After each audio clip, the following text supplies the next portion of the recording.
Let me introduce our speakers as if you don't know who they are already. William Lane Craig is a research professor of philosophy at Talbot School of Theology in La Mirada, California, and a professor of philosophy at Houston Baptist University. He earned a doctorate in philosophy at the University of Birmingham, England, before taking a doctorate in theology from the University of Munich, Germany, where he was for 2 years a fellow of the Alexander von Humboldt Foundation. Prior to his appointment at Talbot, he spent 7 years at the Higher Institute of Philosophy of the Katholieke Universiteit Leuven, Belgium. His research interests include the interface of philosophy of religion and philosophy of space and time. He has authored or edited over 30 books, including The Kalam Cosmological Argument, Theism, Atheism, and Big Bang Cosmology, and Time and the Metaphysics of Relativity. He has published over 150 articles in peer-reviewed professional journals, such as the Journal of Philosophy, British Journal for the Philosophy of Science, International Studies in the Philosophy of Science, Philosophia Naturalis, and Astrophysics and Space Science. He has appeared as a guest on television shows such as 2020, CNN Newsroom, Fox News, and Closer to the Truth. Sean Carroll is a physicist and senior research associate in the Department of Physics at the California Institute of Technology. He received his PhD in astronomy and astrophysics from Harvard University. His research focuses on theoretical physics and cosmology, especially the origin and constituents of the universe. He has contributed to models of interactions between dark matter, dark energy, and ordinary matter, alternative theories of gravity, and the arrow of time. Carroll is the author of From Eternity to Here, The Quest for the Ultimate Theory of Time, Space-Time and Geometry, An Introduction to General Relativity, and The Particle at the End of the Universe.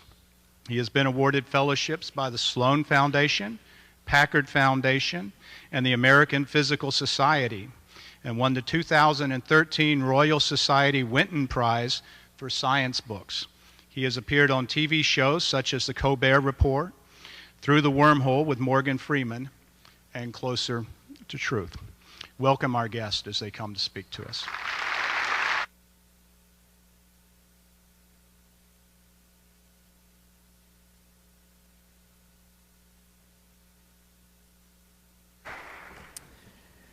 Good evening. It's an honor to be taking part in a forum featuring such distinguished scientists and philosophers. Thank you very much.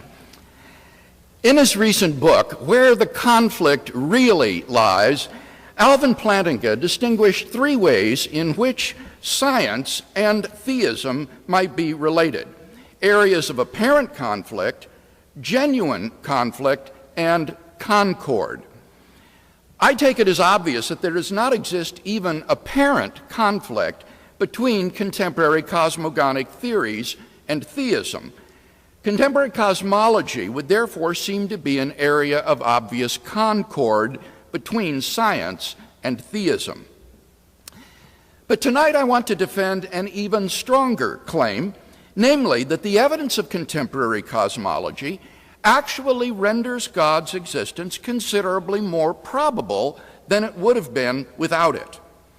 This is not to make some sort of naive claim that contemporary cosmology proves the existence of God. There is no God of the gaps reasoning here. Rather, I'm saying that contemporary cosmology provides significant evidence in support of premises in philosophical arguments for conclusions having theological significance. For example, the key premise in the ancient Kalam cosmological argument that the universe began to exist is a religiously neutral statement which can be found in virtually any textbook on astronomy and astrophysics. It is obviously susceptible to scientific confirmation or disconfirmation on the basis of the evidence. So, to repeat, One is not employing the evidence of contemporary cosmology to prove the proposition that God exists, but to support theologically neutral premises in philosophical arguments for conclusions that have theistic significance. In tonight's discussion, I'll focus on two such arguments: the Kalam cosmological argument from the origin of the universe, and the teleological argument from the fine-tuning of the universe. Consider first the Kalam cosmological argument. 1. If the universe began to exist, then there is a transcendent cause which brought the universe into existence. 2. The universe began to exist. 3. Therefore, there is a transcendent cause which brought the universe into existence. By the universe, I mean that reality which is studied by contemporary cosmology. That is to say, all contiguous physical reality which currently takes the form of space-time and its contents. I take it that 1 is obviously true. Rather, the truly controversial premise is 2. Traditional supporters presented philosophical arguments in support of 2, which for me constitute its primary warrant. But they're not the subject of tonight's debate. Rather, what's emerged during the 20th century is a remarkable empirical confirmation of the second premise from the evidence of astrophysical cosmogony. 2 independent but closely interrelated lines of physical evidence support premise 2: evidence from the expansion of the universe and evidence from the second law of thermodynamics. In saying that the cosmogonic evidence confirms 2, I am not saying that we are certain that 2 is true. Too many people mistakenly equate knowledge with certainty. When they say that we do not know that the universe began to exist, what they really mean is that we are not certain that the universe began to exist. But of course, certainty is not the relevant standard here. The question is whether 2 is more plausible in light of the evidence than it's contradictory. Professor Carroll reminds us, science isn't in the business of proving things. Rather, science judges the merits of competing models in terms of their simplicity, clarity, comprehensiveness, and fit to the data. Unsuccessful theories are never disproven, as we can always concoct elaborate schemes to save the phenomena. They just fade away as better theories gain acceptance. Science cannot force you to accept the beginning of the universe. You can always concoct elaborate schemes to explain away the evidence. But those schemes will not fare well in displaying the aforementioned scientific virtues. Even many who have expressed skepticism about premise 2 admit that it is more plausibly true than not. For example, in my recent dialogue with Lawrence Krauss, he volunteered, "I bet our universe had a beginning, but I am not certain of it. Based on the physics that I know, I'd say it is a more likely possibility." This is to admit precisely what cosmologists like Alexander Vilenkin have contended all along, that the evidence makes it more likely than not that the universe began to exist. Consider first evidence from the expansion of the universe. The standard Big Bang cosmogonic model implies that the universe is not infinite in the past, but had an absolute beginning a finite time ago.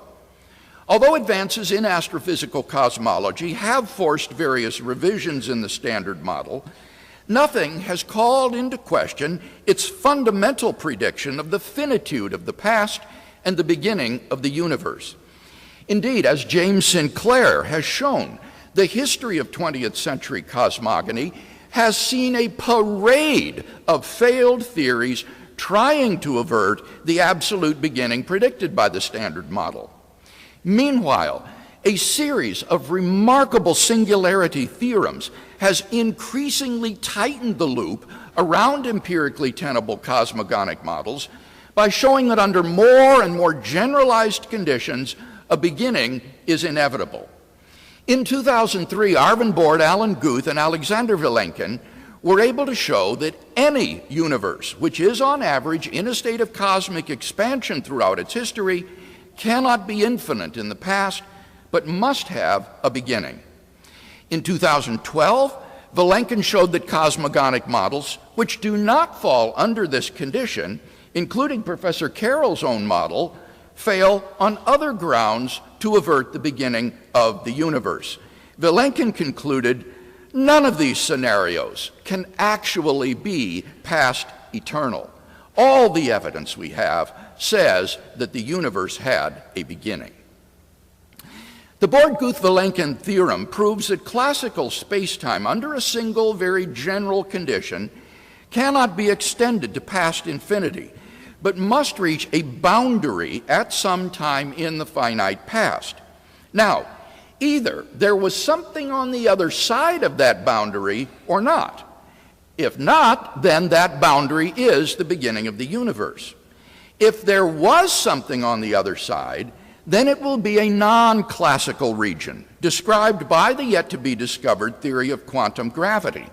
In that case, Vilenkin says, it will be the beginning of the universe. Think about it. If there is such a non-classical region, then it is not past eternal in the classical sense, but neither can it exist literally timelessly, akin to the way in which philosophers consider abstract objects to be timeless, or theologians take God to be timeless. For this region is in a state of constant flux, which, given the indiscernibility of identicals, is sufficient for time.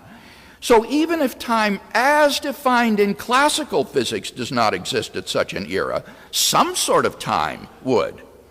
But if the quantum gravity era is temporal, it cannot be extended infinitely in time. For such a quantum state is not stable, and so would either produce the universe from eternity past or not at all. As Anthony Aguirre and John Kihayas argue, it is very difficult to devise a system, especially a quantum one, that does nothing forever, then evolves. A truly stationary or periodic quantum state, which would last forever, would never evolve, whereas one with any instability will not endure for an indefinite time. Hence, the quantum gravity era would itself have to have had a beginning in order to explain why it transitioned just some 13 billion years ago into classical time and space. Hence, whether at the boundary or at the quantum gravity regime, the universe probably began to exist. Consider now the evidence of thermodynamics. According to the second law of thermodynamics, entropy in a closed system almost never decreases. Given the naturalistic assumption that the universe is a closed system, the second law implies that given enough time, the universe will come to a state of thermodynamic heat death, whether cold or hot. Given that the universe will expand forever, it may never reach a state of equilibrium, but will grow increasingly cold, dark, dilute, and dead.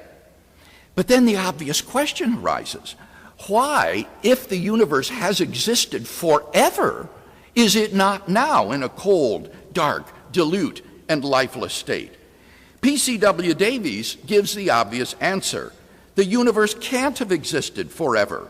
We know there must have been an absolute beginning a finite time ago. The universe's energy, says Davies, was simply put in at the creation as an initial condition. By contrast, Professor Carroll's solution to the problem confronts serious obstacles. He imagines that the overall condition of the universe is a state of thermal equilibrium, a sort of de Sitter space, but that random fluctuations spawn baby universes which pinch off to become wholly independent spacetimes. We find ourselves in one such baby universe in a state of disequilibrium. Let me raise two concerns about this model. First, not only are the production mechanisms of such baby universes admittedly conjectural, but such a scenario violates the so-called unitarity of quantum theory by allowing irretrievable information loss from the mother universe to the babies. Stephen Hawking, apologizing to science fiction fans everywhere, came to admit, "There is no baby universe branching off. As I once thought, the information remains firmly in our universe." Second, Professor Carroll's solution provides no convincing answer to the Boltzmann brane problem. Since the mother universe is a de Sitter space in which thermal fluctuations occur, and since baby universes grow into de Sitter spaces themselves, there's no explanation in the model why there exists a genuine low entropy universe around us rather than the mere appearance of such a world, an illusion of isolated branes which have fluctuated into existence out of the quantum vacuum.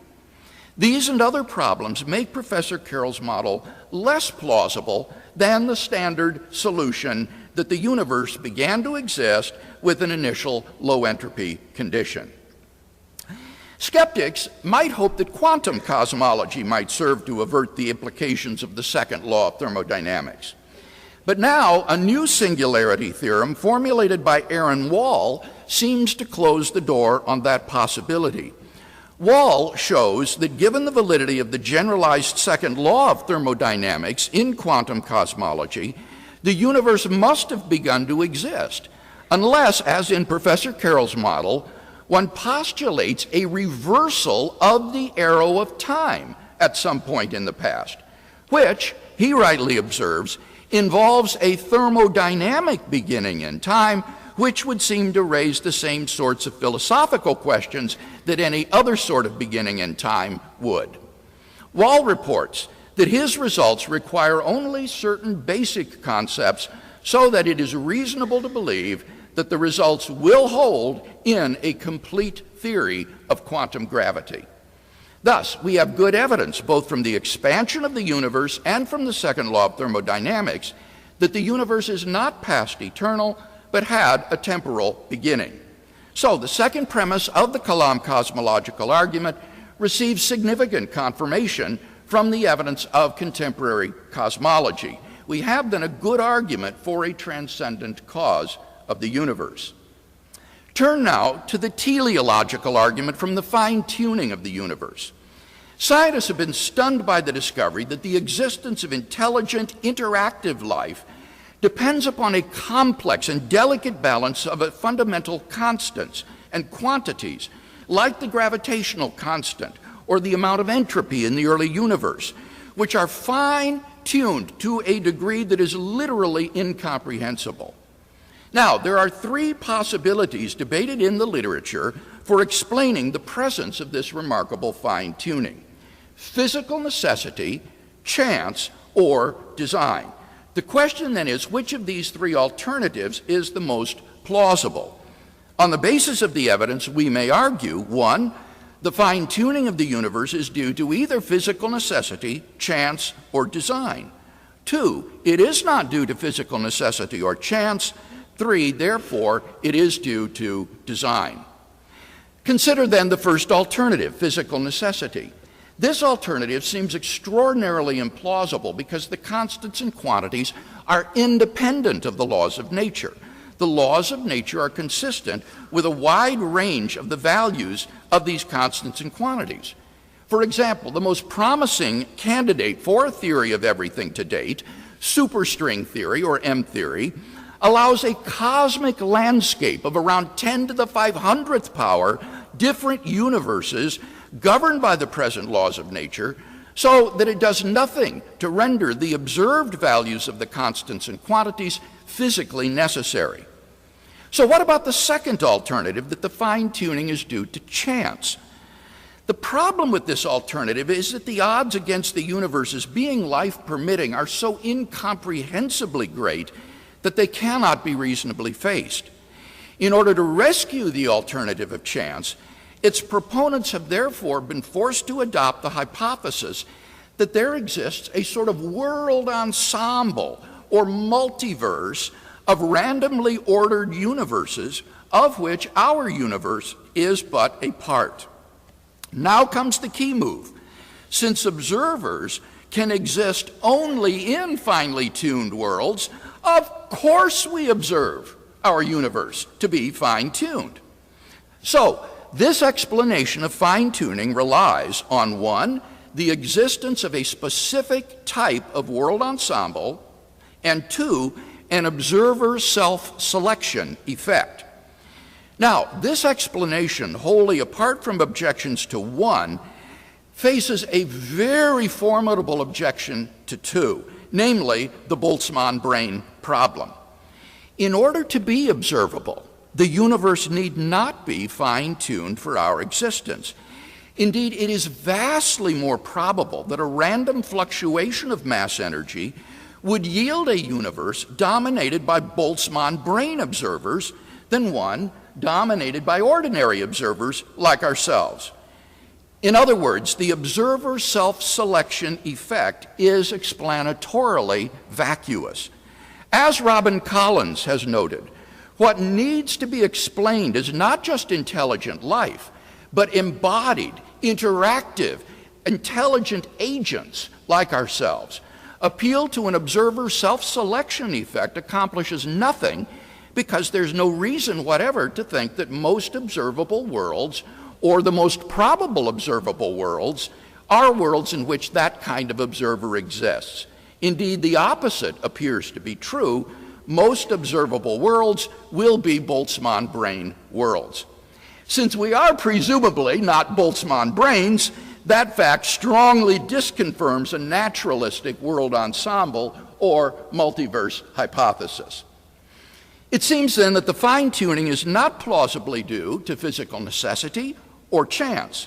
Therefore, we ought to prefer the hypothesis of design, unless the design hypothesis can be shown to be just as implausible as its rivals. And I'll leave it up to Professor Carroll to present any such objections. In summary, then, it seems to me that the evidence of contemporary cosmology provides significant support for key premises in two philosophical arguments for conclusions having theological significance. Thus, the existence of a creator and designer of the universe seems to be significantly more probable in light of contemporary cosmology than it would have been without it.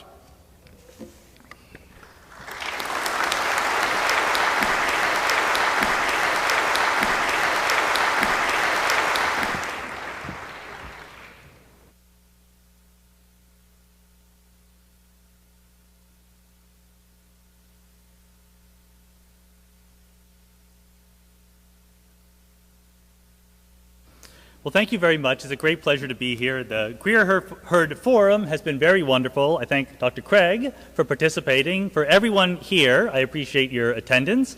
And I need to add a word of appreciation to this beautiful chapel that we're holding the event in. I just hope that somewhere in the middle of my talking, the roof does not fall on my head. But if it does, that would be evidence, and I would update my beliefs accordingly. I also want to start with a confession that my goal here is not to win a debate. The discussion we're having tonight does not reflect a debate that is ongoing in the professional cosmology community. If you go to cosmology conferences, there's a lot of talk about the origin and nature of the universe. There is no talk about what role God might have played in bringing the universe about. It is not an idea that is taken seriously. My goal is to explain why we think that. You may or may not agree with me at the end, but you should be able to understand why we cosmologists have that view. And it comes down to a conflict between two major fundamental pictures of the world, what philosophers would call ontologies, naturalism and theism. Naturalism says that all that exists is one world, the natural world, obeying laws of nature which science can help us discover. Theism says that in addition to the natural world, there is something else, at the very least God, perhaps there are other things as well. I want to argue that naturalism is far and away the winner when it comes to cosmological explanation. And it comes down to 3 points. First, naturalism works. It accounts for the data we see. Second, the evidence is against theism. And third, theism is not well defined. And I'm going to be emphasizing this third point because if you ask a theist about the definition, they will give you some very rigorous sounding definition of what they mean by God, the most perfect being, the grounding for all existence, and so forth. There are thousands of such definitions, which is an issue, but the real problem is not with the definitions, it's when you connect the notion of God to the world we observe. That's where apparently an infinite amount of flexibility comes in, and I'm going to be inveighing against using that in cosmology. So I think I can make these points basically by following Dr. Craig's organization, starting with the Kalam cosmological argument. And unlike what he said I should be doing, I want to challenge the first of the premises, that if the universe began to exist, it has a transcendent cause. The problem with this premise is that it is false. There's almost no explanation or justification given for this premise in Dr. Craig's presentation. But there's a bigger problem with it, which is that it is not even false. The real problem is that these are not the right vocabulary words to be using when we discuss fundamental physics and cosmology. This kind of Aristotelian analysis of causation was cutting-edge stuff 2,500 years ago. Today we know better. Our metaphysics must follow our physics. That's what the word metaphysics means. And modern physics, you open a quantum field theory textbook or a general relativity textbook, you will not find the words transcendent cause anywhere. What you find are differential equations. This reflects the fact that the way that physics is known to work these days is in terms of patterns, unbreakable rules, laws of nature. Given the world at one point in time, we will tell you what happens next. There's no need for any extra metaphysical baggage like transcendent causes on top of that. It's precisely the wrong way to think about how the fundamental reality works. The question you should be asking is, what is the best model of the universe that science can come up with? By a model, I mean a formal mathematical system that purports to match on to what we observe. So if you want to know whether something is possible in cosmology or physics, you ask, can I build a model? Can I build a model where the universe had a beginning but did not have a cause? The answer is yes, it's been done. 30 years ago, very famously, Stephen Hawking and Jim Hartle presented the no-boundary quantum cosmology model. The point about this model is not that it's the right model. I don't think that we're anywhere near the right model yet. The point is that it is completely self-contained. It is an entire history of the universe which does not rely on anything outside. It just is like that.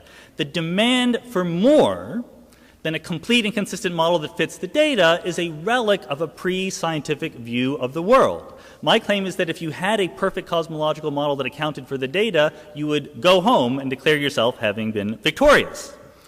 You might also ask, could the universe be eternal, since Dr. Craig talked about this, without having a beginning at all? And again, the question is, yes, just build a model. This is my favorite model. It's actually not even a model that I think is right, once again. It's a model that I helped create. But it's about the search for models, not about saying that any one model is the right idea. We hope that someday we get there, but we don't claim that we are there yet. So whether or not the universe can be eternal does not come down to a conversation about abstract principles. It comes down to a conversation about building models and seeing which one provides the best account for what we see the universe to be doing. So I'd like to talk about the Bordet-Guth-Vilenkin theorem, since Dr. Craig emphasizes it. And the rough translation is that in some universes, not all, the space-time description that we have as a classical space-time breaks down at some point in the past. Where Dr. Craig says that the Bordet-Guth-Vilenkin theorem implies the universe had a beginning, that is false. That is not what it says. What it says is that our ability to describe the universe classically, that is to say, not including the effects of quantum mechanics, gives out. That may be because there's a beginning, or it may be because the universe is eternal, either because the assumptions of the theorem are violated or because quantum mechanics becomes important. If you need to invoke a theorem, because that's what you like to do rather than building models, I would suggest the quantum eternity theorem. If you have a universe that obeys the conventional rules of quantum mechanics, has a non-zero energy, and the individual laws of physics are themselves not changing with time, that universe is necessarily eternal. The time parameter in Schrödinger's equation, telling you how the universe evolves, goes from minus infinity to infinity. Now, this might not be the definitive question, the definitive answer to the real world, because you can always violate the assumptions of the theorem, but because it takes quantum mechanics seriously, it's a much more likely starting point for analyzing the history of the universe. But again, I will keep reiterating what matters are the models, not the abstract principles. Now, Dr. Craig brings up an argument about the second law of thermodynamics, and I've written a whole book, you can buy it on Amazon right now from your iPhones, about the second law and its relationship to cosmology. It is certainly a true question, a true issue that we don't know why the early universe had a low entropy and entropy has ever been increasing. That's a good challenge for cosmology. To imagine that cosmologists cannot answer that question without somehow invoking God is a classic God of the gaps move. I know that Dr. Craig says that's not what he's doing, but then he does it. We don't know why the early universe had a low entropy, but that is not an argument that we can't figure it out. There's more than one possibility. Maybe there is a principle, like Stephen Hawking would say, that puts the early universe in a low entropy state. Or maybe there is no high entropy state. In my model of an eternal universe, the reason why our universe is always changing is because the universe always can change. There is no equilibrium for it to fall into. Dr. Craig brings up a quote, he brings up various things that I think really muddle the cosmological picture here. He says that my model is not working very well because it violates unitarity, the conservation of information, and that is straightforwardly false. In my model, unitarity is the whole point. There's a quantum mechanical wave function that describes the evolution of the universe from one piece into multiple pieces, and that evolution is perfectly unitary. He quotes Stephen Hawking backsliding in his statement about baby universes, but that was in the context of black holes that had nothing to do with cosmology. That quote was taken completely out of context. Finally, he makes a big deal about Boltzmann brains. I'm going to talk about that a little bit later. Most importantly, he talks about the fact that if the universe is eternal and you have a second law of thermodynamics, then there must have been a moment in the middle when the entropy was lowest, and he calls this a thermodynamic beginning and quotes another paper. That's fine, except it's equivocation on the word beginning. A thermodynamic beginning is not a beginning, it happens in the middle. It's a moment in the history of the universe from which the entropy is higher in one direction of time and the other direction of time. There is no room in such a conception for God to have brought the universe into existence at any one moment. If you really believe that the beginning of the universe is an important piece of evidence for God, an eternal universe with a low entropy state in the middle is not helping your case. What you should be doing is trying to build models, like I said. So the question is, are there realistic models of eternal cosmologies? Well, I spent half an hour on the internet. I was able to come up with about 17 different plausible-looking models of eternal cosmologies. I do not claim that any of these is the right answer. We're nowhere near the right answer yet. But you can come up with objections to every one of these models. You cannot say that they are not eternal. There's a theorem, Borde, Guth, and Vilenkin, that has assumptions, so if you violate those assumptions, you can violate the theorem. Meanwhile, theism, I would argue, is not a serious cosmological model. That's because cosmology is a mature subject. We care about more things than just creating the universe. We care about specific details. At the cosmology conferences, we're discussing these questions that you see before you. I'm not going to list all of them, but a real cosmological model wants to predict what is the amount of density perturbation in the universe and so forth. Theism does not even try to do this because ultimately theism is not well defined. So let's go to the second argument, the teleological argument from fine-tuning. I'm very happy to admit right off the bat, this is the best argument that the theists have when it comes to cosmology. That's because it plays by the rules. You have phenomena, you have parameters of particle physics and cosmology, and then you have two different models, theism and naturalism, and you want to compare which model is the best fit for the data. I applaud that general approach. Given that, it is still a terrible argument. It is not at all convincing. I will give you 5 quick reasons why theism does not offer a solution to the purported fine-tuning problem. First, I am by no means convinced that there is a fine-tuning problem. And again, Dr. Craig offered no evidence for it. It is certainly true that if you change the parameters of nature, our local conditions that we observe around us would change by a lot. I grant that quickly.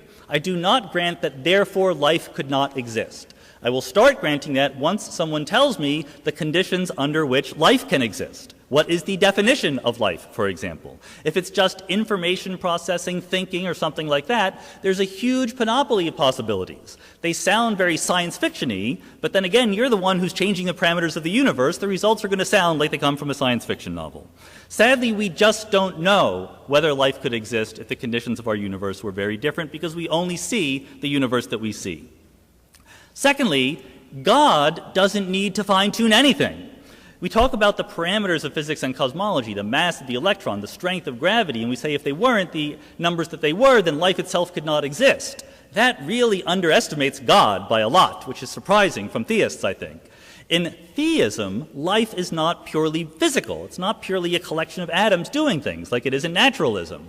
I would think that no matter what the atoms were doing, God could still create life. God doesn't care what the mass of the electron is. He can do what he wants. The only framework in which you can honestly say that the physical parameters of the universe must take on certain values in order for life to exist is naturalism. The third point is that the fine-tunings that you think are there might go away once you understand the universe better. They might only be apparent.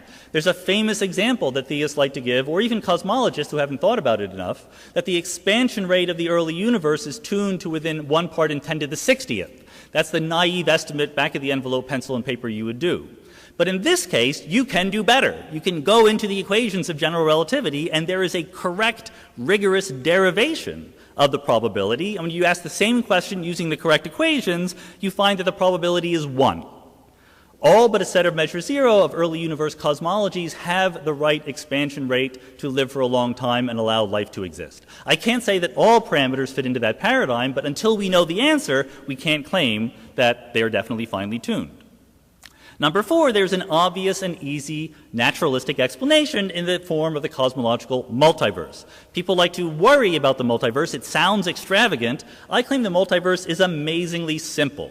It is not a theory. It is a prediction of physical theories that are themselves quite elegant, small, and self-contained that create universe after universes. There's no reason, no right that we have to expect that the whole entire universe looks like the conditions we have right now. But more importantly, if you take the multiverse as your starting point, you can make predictions. We live in an ensemble, and we should be able to predict the likelihoods that the conditions around us take different forms. So in cosmology papers dealing with the multiverse, you see graphs like this that try to predict the density of dark matter given other conditions in the multiverse. You do not see graphs like this in the theological papers trying to give God credit for explaining the fine-tuning, because theism is not well defined. Now, Dr. Craig makes a lot about the Boltzmann brain problem, the problem that in the multiverse we could just be random fluctuations rather than growing in the aftermath of a hot Big Bang. This is a significant misunderstanding of how the multiverse works. The multiverse doesn't say that everything that can possibly happen happens with equal probability. It says that there's a definite history of the multiverse and you can make predictions. Different multiverse models will have different ratios of ordinary observers to random observers. That's a good thing. That helps us distinguish between viable models of the multiverse and non-viable models. And there are plenty of viable models where the Boltzmann brain or random fluctuations do not dominate. Furthermore, just as a little preview of coming attractions, I'm trying to write a paper when I'm not debating about God and cosmology. I'm a physicist, and I'm currently working on a paper that says that actually Boltzmann brains random fluctuations occur much, much less frequently than we previously believed. It comes down to a better understanding of quantum fluctuations. You know, there's a caricature of theism that says that theism is an excuse to stop thinking. You say that, oh, there's a problem, I don't need to solve it because God will solve it for me. That's clearly false, because many theists think very carefully and very rigorously about many problems. But sometimes there's an element of truth to it. This is an example. You're faced with the Boltzmann brain problem and go, I get out of that by saying that God created a single universe. That might have stopped you from thinking about the physics in a deeper way and discovering interesting facts like this. Fifth, and most importantly, theism fails as an explanation. Even if you think the universe is finely tuned and you don't think that naturalism can solve it, theism certainly does not solve it. If you thought it did, if you played the game honestly, what you would say is, here is the universe that I expect to exist under theism. I will compare it to the data and see if it fits. What kind of universe would we expect? And I claim that over and over again, the universe we expect matches the predictions of naturalism, not theism. So the amount of tuning, if you thought that the physical parameters of our universe were tuned in order to allow life to exist, you would expect enough tuning but not too much. Under naturalism, a physical mechanism could far over-tune by an incredibly large amount that has nothing to do with the existence of life, and that is exactly what we observe. For example, the entropy of the early universe is much, much, much, much lower than it needs to be to allow for life. You would expect under theism that the particles and parameters of particle physics would be enough to allow life to exist and have some structure that was designed for some reason, whereas under naturalism you'd expect them to be kind of random and a mess. Guess what? They are kind of random and a mess. You would expect under theism life to play a special role in the universe. Under naturalism, you'd expect life to be very insignificant. I hope I don't need to tell you, life is very insignificant as far as the universe is concerned. Here's a photograph from the Hubble Space Telescope of a few hundred out of the hundreds of billions of galaxies in our observable universe. The theistic explanation for cosmological fine-tuning asks you to look at this picture and say, I know why it's like that. It's because I was going to be here, or we were going to be here. But there is nothing in our experience of the universe that justifies the kind of flattering story we like to tell about ourselves. In fact, I would argue that the failure of theism to explain the fine-tuning of the universe is paradigmatic. It helps understand the other ways in which theism fails to be a better theory than naturalism. What you should be doing over and over again is comparing the predictions or expectations under theism to under naturalism. You find that over and over again naturalism wins. And I'm going to zoom through these. It's not the individual arguments that are important, it's the accumulated effect. If theism were really true, there's no reason for God to be hard to find. He should be perfectly obvious, whereas in naturalism you might expect people believe in God, but the evidence to be thin on the ground. Under theism, you'd expect that religious beliefs should be universal. There's no reason for God to give special messages to this or that primitive tribe thousands of years ago. Why not give it to anyone? Whereas under naturalism, you'd expect different religious beliefs inconsistent with each other to grow up under different local conditions. Under theism, you'd expect religious doctrines to last a long time in a stable way. Under naturalism, you'd expect them to adapt to social conditions. Under theism, you'd expect the moral teachings of religion to be transcendent, progressive, sexism is wrong, slavery is wrong. Under naturalism, you'd expect that they reflect, once again, local mores, sometimes good rules, sometimes not so good. You'd expect the sacred texts under theism to give us interesting information. Tell us about the germ theory of disease. Tell us to wash our hands before we have dinner. Under naturalism, you'd expect that sacred texts to be a mishmash, some really good parts, some poetic parts, and some boring parts and mythological parts. Under theism, you'd expect biological forms to be designed. Under naturalism, they would derive from the twists and turns of evolutionary history. Under theism, minds should be independent of bodies. Under naturalism, your personality should change if you're injured, tired, or you haven't had your cup of coffee yet. Under theism, you'd expect that maybe you can explain the problem of evil. God wants us to have free will. But there shouldn't be random suffering in the universe. Life should be essentially just. And at the end of the day, in theism, you basically expect the universe to be perfect. Under naturalism, it should be kind of a mess. This is very strong empirical evidence. Now, I know what you're thinking. You're thinking, but I can explain all of that.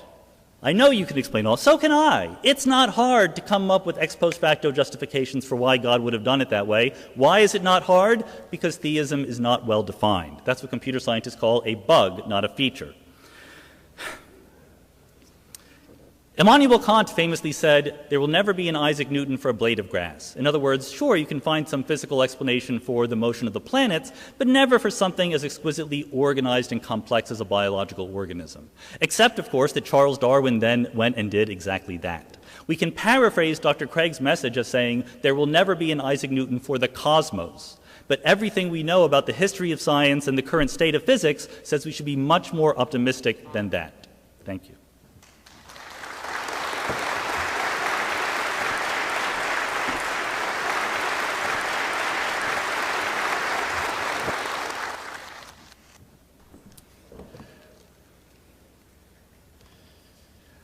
Well, thank you, Dr. Carroll, for that vigorous interaction. In my opening speech, I argued that God's existence is significantly more probable given the evidence of contemporary cosmology than it would have been without it. And this is due to the support which cosmology lends to key premises in the cosmological and teleological arguments. Now, before we review those arguments, let me just say a word about Professor Carroll's concluding remarks, which I believe are extraneous to tonight's discussion.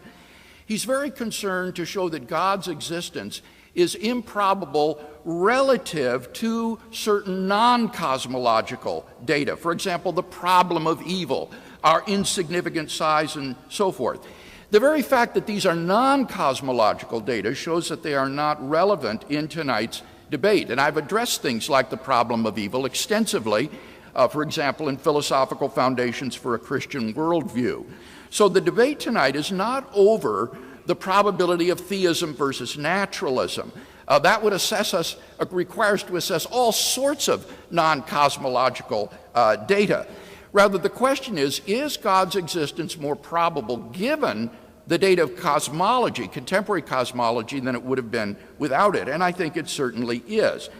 Let's look at those two arguments that I defended. Slide 31, please. Consider first the evidence for the beginning of the universe from the expansion of the universe in thermodynamics. Now, to my surprise, Dr. Carroll challenges the first premise of this argument by saying it's based on outmoded Aristotelian concepts of causality. I protest, not at all. There is no analysis given of what it means to be a cause in this first premise. You can adopt your favorite theory of causation or take causation to be a conceptual primitive. All it requires is that the universe didn't pop into being uncaused out of absolutely nothing. And if that's the price of non-theism, then I think the non-theist is welcome to it. Dr. Carroll says, but on the Hartle-Hawking model, the universe is uncaused. Not at all. Such a model comes into being, or rather the universe comes into being on such a model, and there's nothing in the theory that would explain why that universe exists rather than not. The model may be self-contained, but that's perfectly consistent with my arguments. I'm not arguing for some kind of interventionist deity, but rather, why does the universe exist? Why did it come into being at all? Now, with respect to the second premise, Dr. Carroll says there are all kinds of beginningless models of the universe. Well, it's certainly true that such models exist, but the problem is none of them is successful. Slide 32, please. As Jim Sinclair has shown in our article in the Blackwell Companion, all of the models that Dr. Carroll has mentioned have been shown to be either untenable or not to avert the beginning of the universe. Alex Vilenkin says flatly, there are no models at this time that give a satisfactory model for a universe without a beginning. Consider in particular Dr. Carroll's own model. Slide 34, please. This model presupposes, the next slide, yes, it presupposes a reductionistic view of time according to which the direction of time is defined in terms of entropy increase. Now, in the model, notice that there are two arrows of time for the mother universe, pointing in opposite directions. So on this view of time, we don't really have an eternally existing mother universe here at all. Rather, you have two universes which share a common origin in the central surface. So what the model actually implies, rather than avoids, is a beginning of time and of the universe. Time has a beginning on this model, and therefore it involves all of the problems that are pertinent to the universe coming into being. Be that as it may, I think it's safe to say that there is no credible classical model of a beginningless universe today. Slide 35, please. Now, Dr. Carroll does hold out hope that quantum cosmology might serve to restore the past eternality of the universe. But I would say not only is there no evidence for such a hope, but I would agree with Vilenkin that if there is a quantum gravity regime prior to the Planck time, then that just is the beginning of the universe. And Dr. Carroll says, well, you can have quantum descriptions of the universe that are eternal, and that's certainly true. But the question is, why would the universe transition to classical space-time just 13 billion years ago? It could not have existed from infinity past in an unstable quantum state, and then just 13 billion years ago transition to classical space-time. It would have done it from eternity past, if at all. So I think we've got good evidence from the expansion of the universe that the universe probably began to exist. What about the evidence from thermodynamics? First is the problem of information loss to baby universes on his theory. And you'll recall that's why Stephen Hawking rejected the baby universe hypothesis. Now, Dr. Carroll responds, well, my mechanisms for generating the baby universes don't use Hawking's mechanisms. All right, but are they any more successful? I don't think so. According to Chris Weaver in his article on the Carroll-Chen model, he says the Farey-Guth and Guven nucleation that Dr. Carroll uses out of a de Sitter spacetime is merely speculative, and Carroll's discussion should be thought of it as exploratory. It is therefore safe to conclude that a central piece of the model is missing, and so the Carroll-Chen model is incomplete in that it does not have a clear recommended dynamical path from the background spacetime to the birth of universes like ours. In fact, Weaver goes on to point out that for a universe described by the Born-Guth-Vilenkin theorem like ours, these Farey-Guth-Guven mechanisms cannot produce such a universe, and therefore these mechanisms fail. I also secondly pointed out that there's a Boltzmann brain problem with respect to Dr. Carroll's model. And it seems to me that he just didn't respond to the point that I was making, namely, since every baby universe grows into a de Sitter space, there will be vastly, vastly more of these Boltzmann brains in the long run than there will be ordinary observers. And so what Dr. Carroll would need to do is to justify some non-standard measure of probability that would make ordinary observers more probable than Boltzmann brains. But he admits that he cannot do it. We also then saw that the quantum gravity will not avert this conclusion because of the Wall theorem, which should be valid for the quantum gravity era and requires a beginning of the universe. So it seems to me we've got good evidence from the expansion of the universe and from thermodynamics that the universe is probably not past eternal, but began to exist. Now, what about that second argument based upon the fine-tuning of the universe? Here, Dr. Carroll expresses skepticism that the fine-tuning is real. But a good many, if not most of his colleagues would simply disagree with him here. Slide 37.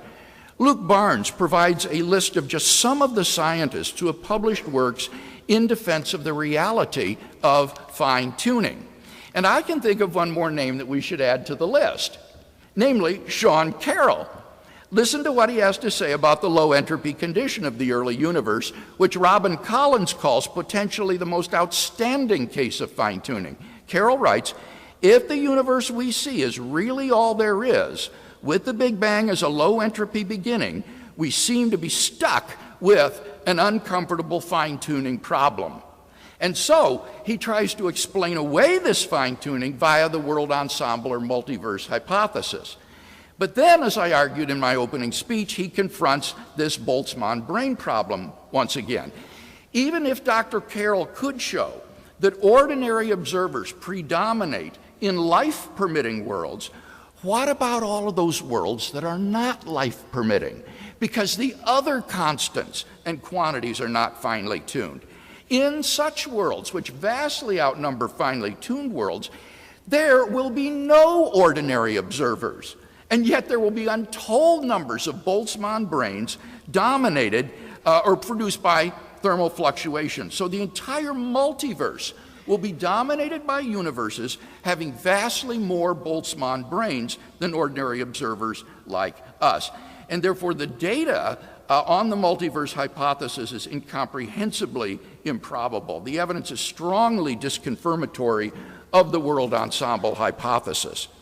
Now, Dr. Carroll says that theism does no better, though, in this regard in accounting for the low entropy condition of the universe.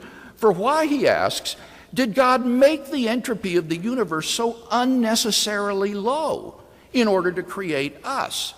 Well, I have two responses to this. First, it is no part of the fine-tuning argument to assert that the purpose for which the universe was created is us.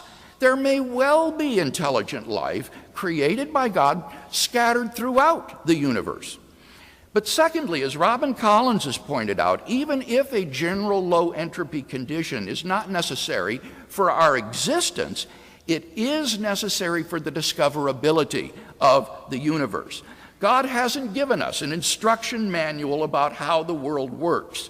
But What he has done is make a world which is susceptible to rational exploration and discovery. And if God wanted to make a universe discoverable by embodied conscious agents, he might well make it in such a low entropy condition. Hear more about that tomorrow when Robin gives his paper. So, in summary, it seems to me that Dr. Carroll faces uniquely a Boltzmann brain problem for a number of reasons, a problem that does not afflict theism. So, in summary, this is not a debate between naturalism and theism. Otherwise, I would be offering ontological arguments, moral arguments, other sorts of arguments. For that debate, you need to listen to my debate with Dr. Rosenberg last year at Purdue University. What this debate is about is, to what degree does the data of contemporary cosmology render God's existence more probable than if we didn't have that data? And to my mind, it's almost undeniable that God's existence is much more probable given the evidence that we have for the beginning of the universe and the fine-tuning of the universe, and therefore contemporary cosmology is strongly confirmatory of theism.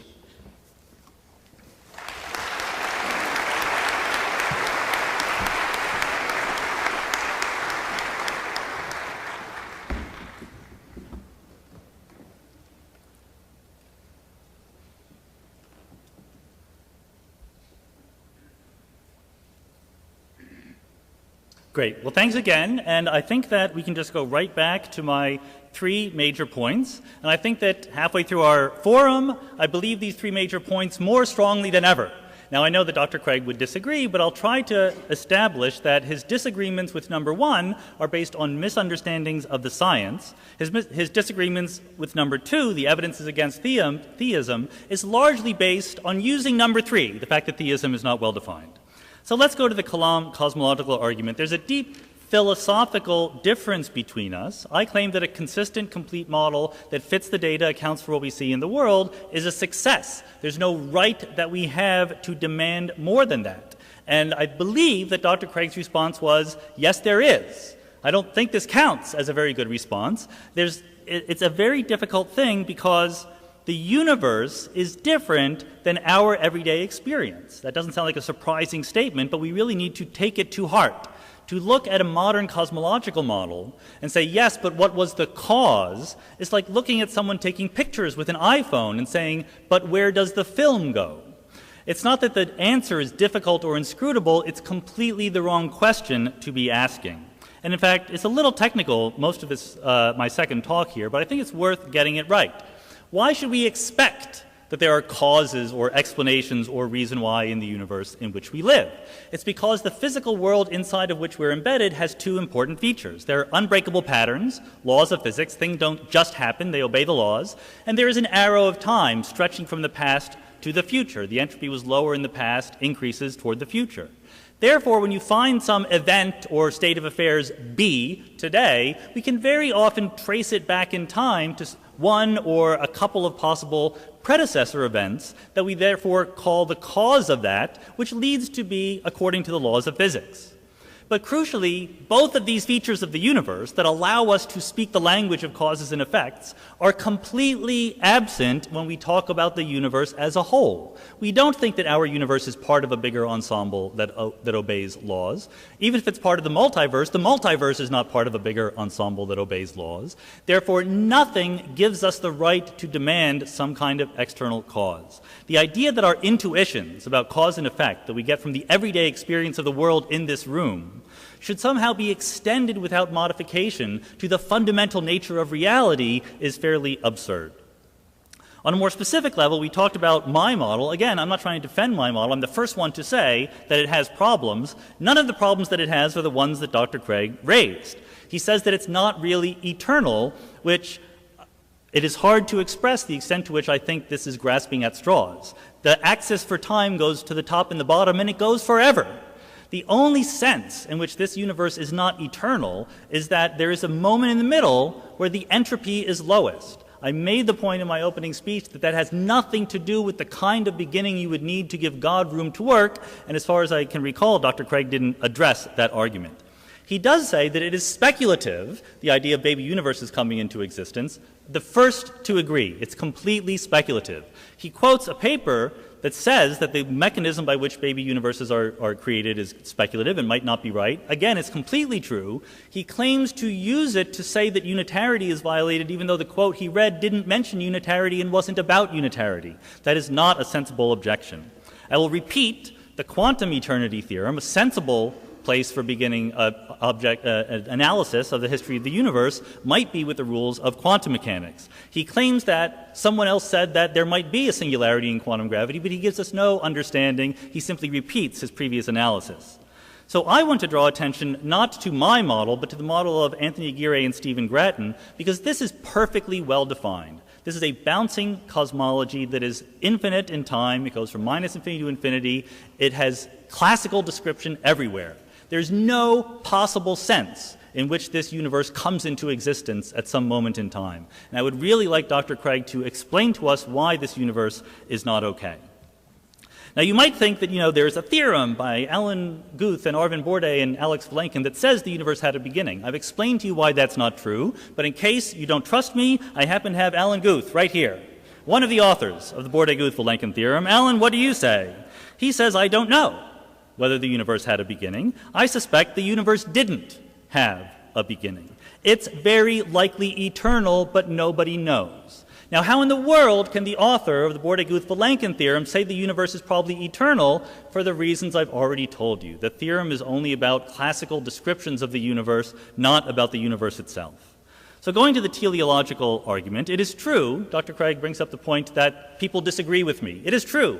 I attempted to give you an argument, not merely an opinion poll. If we're allowed to take opinion polls, I will poll my fellow cosmologists on whether God had anything to do with creating the universe, and I will win by a landslide. But I suspect that Dr. Craig thinks the majority of opinion of cosmologists is important for some issues, but not for others. The entropy of the early universe is exactly backwards when it comes to being an argument for fine-tuning according to theology. Dr. Craig quotes me in a gotcha moment. He quotes me saying, look, the early universe was finely tuned with a low entropy. That is absolutely true. The point that I raised was not that there is not fine-tuning. It's that there's no evidence the fine-tuning is for life to exist. Indeed, the maximum possible entropy of the part of the universe we observe is this huge number, 10 to the 122. The entropy that you would need is a little bit lower than that if you wanted life to exist. But it's almost the same. It's 0.999, etc., times the maximum entropy. Whereas the actual entropy of the early universe is enormously smaller than that. There's absolutely no reason why the universe would look like this if the fine-tunings were put there in order for life to exist. I'm not saying there's not fine-tunings, I'm saying they're not there for life. Turning to the multiverse, again, it is a completely speculative thing, but it is a completely natural thing, and I don't really see any argument against that. The multiverse, the idea that outside the universe we see, there could be very different regions with very different physical parameters, is no more radical than the idea that there are different planets with different atmospheres. To a frog on a lily pad, that lily pad is its universe. To us in the universe we see, 100 billion galaxies is enough, but it's very, very easy to come up with physical models that have much more out there. The main argument Dr. Craig has against this is the Boltzmann-Brain argument. Again, I gave you why that's not a good argument, and it seems to have been ignored in Dr. Craig's last speech, namely that the multiverse does not predict that everything happens. It predicts certain things happen with certain frequencies. So what you do as a working cosmologist is check that your universe is not dominated by Boltzmann brains. Are there multiverse models that pass that test? Yes, there are. It is easily avoided.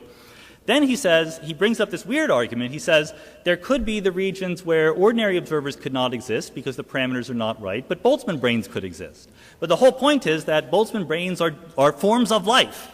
Boltzmann brains can only exist where life is possible. So what one does in cosmology is look at the multiverse regions where life is possible and counts the number of Boltzmann brains versus ordinary observers. There are models that pass the test.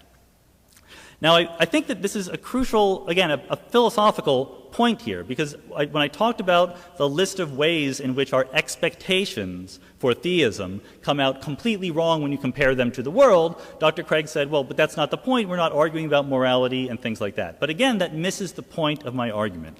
I was not actually putting forward these as strong predictions of theism. I was making the point that there are no strong predictions of theism. It's not that there should be no evil in the world if God exists. It's that you can always wriggle out of the prediction that there should be no evil in the world if God exists. That's why it's not a good theory of the world generally. That's not why that is why it is not a good cosmological model particularly.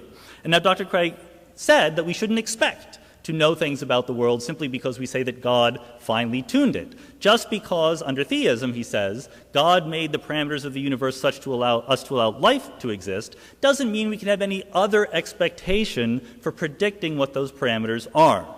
This reflects something he said on his website earlier. In a similar context, he said, suppose God is more like the cosmic artist who wants to splash his canvas with the extravagance of design, who enjoys creating this fabulous cosmos designed fantastic detail for observers. So what this attitude is saying is that, well, my point is that this is not some sort of sophisticated apologetic strategy. This is an admission of defeat. This is saying we should never expect theism to explain why the universe is one way rather than some other way. You know God. God is an artist. You know artists, they're kind of quirky and unpredictable. We can't expect to know what they're going to do ahead of time. Anything you might possibly observe about the universe, according to this view, I can explain as saying that is what God would have done. In naturalism, on the other hand, you need to play by the rules. When we say in cosmology or physics that a certain parameter is finely tuned, it's not just the parameter looks funny to us, it's that we have a prior set of expectations for what values the parameter should take on, and the parameter doesn't fit those expectations. So we look for physical models that explain it, and that drive to understand things better helps us understand physics better, helps us understand the real world better. So unlike God, who is an artist and can't be predicted, nature is not an artist. Nature plays by the rules. Nature makes predictions. Nature provides explanations. Thank you.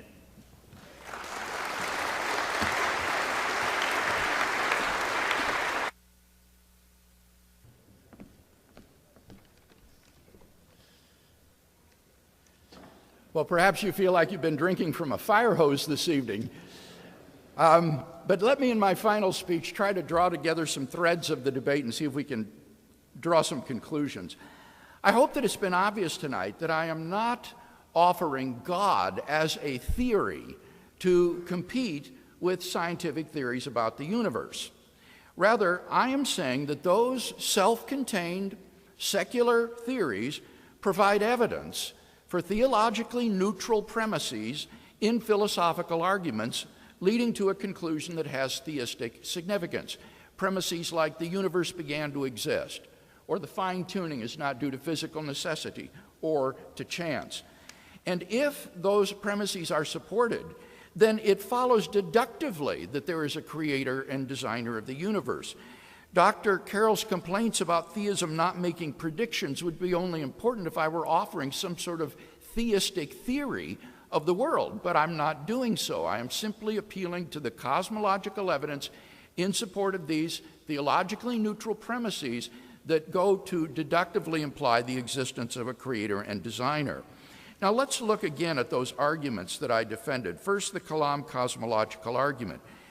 Dr. Carroll challenges the first premise that if the universe came into existence, there is a transcendent cause that brought the universe into being.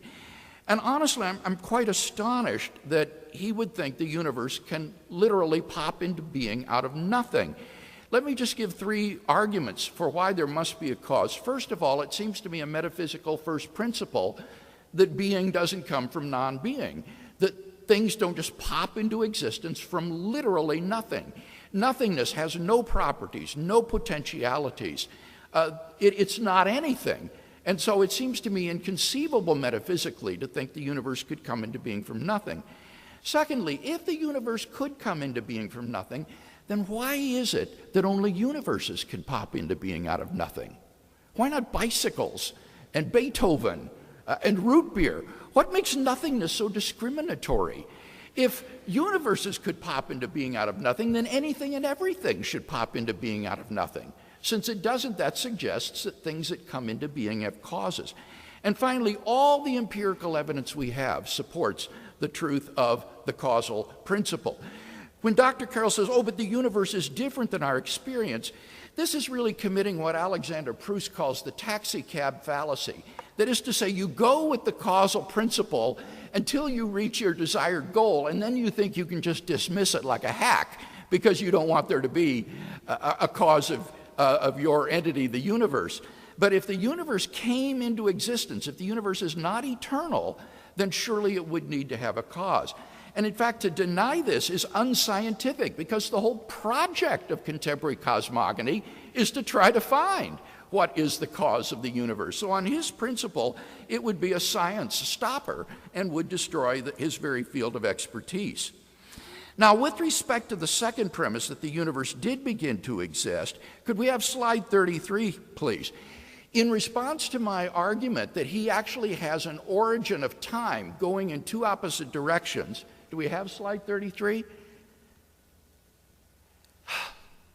Alas. No, the one before it. That's 34. There, look at that diagram. This is a different diagram. Notice on this diagram you have a non-reductionistic arrow of time that goes from past to future. This is not an arrow of time that is determined by entropy increase as he had in the other diagram. This is a non-reductionistic view of time that Professor Maudlin and I believe in, where entropy, the direction of entropy increase doesn't define the direction of time. On this model, the universe contracts down from eternity past for infinity to a relatively low entropy point and then begins to expand again. And that kind of model is physically impossible. It contradicts the second law of thermodynamics. That's why you've got to have the arrows pointing in both directions if you want to hope for this model to be realistic. But if you have a double-headed arrow of time in both directions, then you've got a beginning of time and of the universe. So I want to co-opt Dr. Carroll's model for myself. On his model of the universe began to exist along with time. I also pointed out that on the Borde-Guth-Vilenkin theorem, there are no classical models that succeed in showing the universe to be beginningless. And he rightly points out this is just classical space-time. But then I've never heard really a response to my claim that if there is a quantum gravity era prior to the Planck time, that it would have to be itself finite, because otherwise it becomes inexplicable why classical space-time only came into being 13 billion years ago, rather than from eternity past. So I think we've got good evidence for the beginning of the universe from the expansion of the universe. As for thermodynamics, here I argued that in order to explain why we are in a low entropy state, the standard answer is the universe began relatively recently with its low entropy condition at the beginning. By contrast, his model, I charged, violates the unitarity of quantum physics. He says, no, because I'm not using the same mechanisms as Hawking. But then I pointed out that the mechanisms that he appeals to are both conjectural and actually incompatible with the universe described by the Borde-Guth-Vilenkin theorem, as Christopher Weaver points out in his critique of the model. Secondly, the Boltzmann brain problem, I don't think that Dr. Carroll has really come to grips with this, quite honestly. There are at least two reasons why Boltzmann brains would dominate. First, because on his multiverse model, in the long run, every baby universe becomes a de Sitter space and will be dominated by Boltzmann brains. Secondly, because in all of the other worlds that are not fine-tuned, there just aren't any ordinary observers, but there will be thermal fluctuations that produce Boltzmann brains. And so he's the one who has to justify some non-standard measure of probability in order to explain why ordinary observers like us should exist rather than Boltzmann brains. Then I appealed to the Wall theorem to show that even on a quantum gravity theory, you're not going to avoid the beginning of the universe. Dr. Carroll may have responded to this, but if he did, it went by so quick I didn't hear it. So it seems to be we've still got the Wall theorem showing that the quantum, even in quantum gravity era, there has to be a beginning. As to the teleological argument from fine-tuning, He seems to have rested his entire case here on the fact that entropy would be way, way unnecessarily too small on theism. But I gave two responses to that. There may be life throughout the universe, not just us. And secondly, as Robin has pointed out, the low fine entropy condition is suitable for the discoverability of the universe. By contrast, on his view, it is incomprehensibly improbable that we should exist, given the equilibrium or the heat-death state at which the universe would more probably exist. So, in sum, it seems to me that on balance we've got good evidence, both that the universe began to exist and that therefore there must be a creator that brought it into being, and moreover this is a personal designer of the universe in view of the fine-tuning of the universe for intelligent interactive agents like ourselves.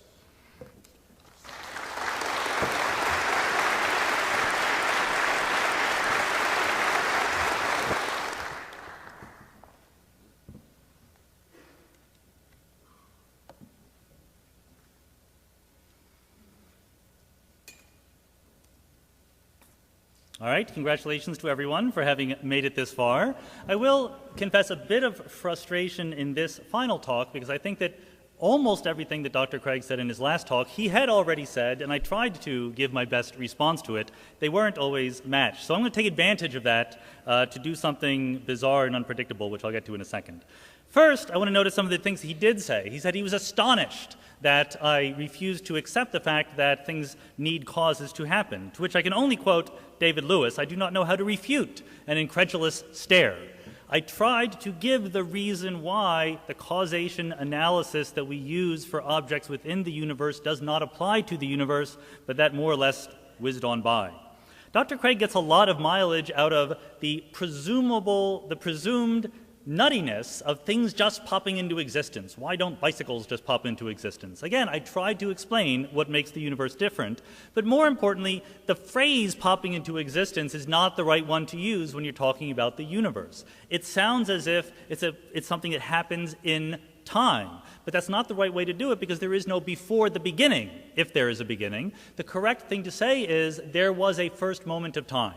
When you say it that way, it doesn't sound so implausible. The question is there a model in which that's true? Do the equations of the model hang together? Does the model fit the data? And we have plausibly positive answers to all of those. He spends a lot of time on my own model, more time than I would have spent on it. He is upset that I did not include an arrow at the bottom in my axis on the compared to the graph when I drew the graph previously. I don't care about that, to be very honest. The double arrows here are just to express the fact that there's no intrinsic arrow of time. The arrow of time that we experience is because of the behavior of matter in the universe, the entropy increasing.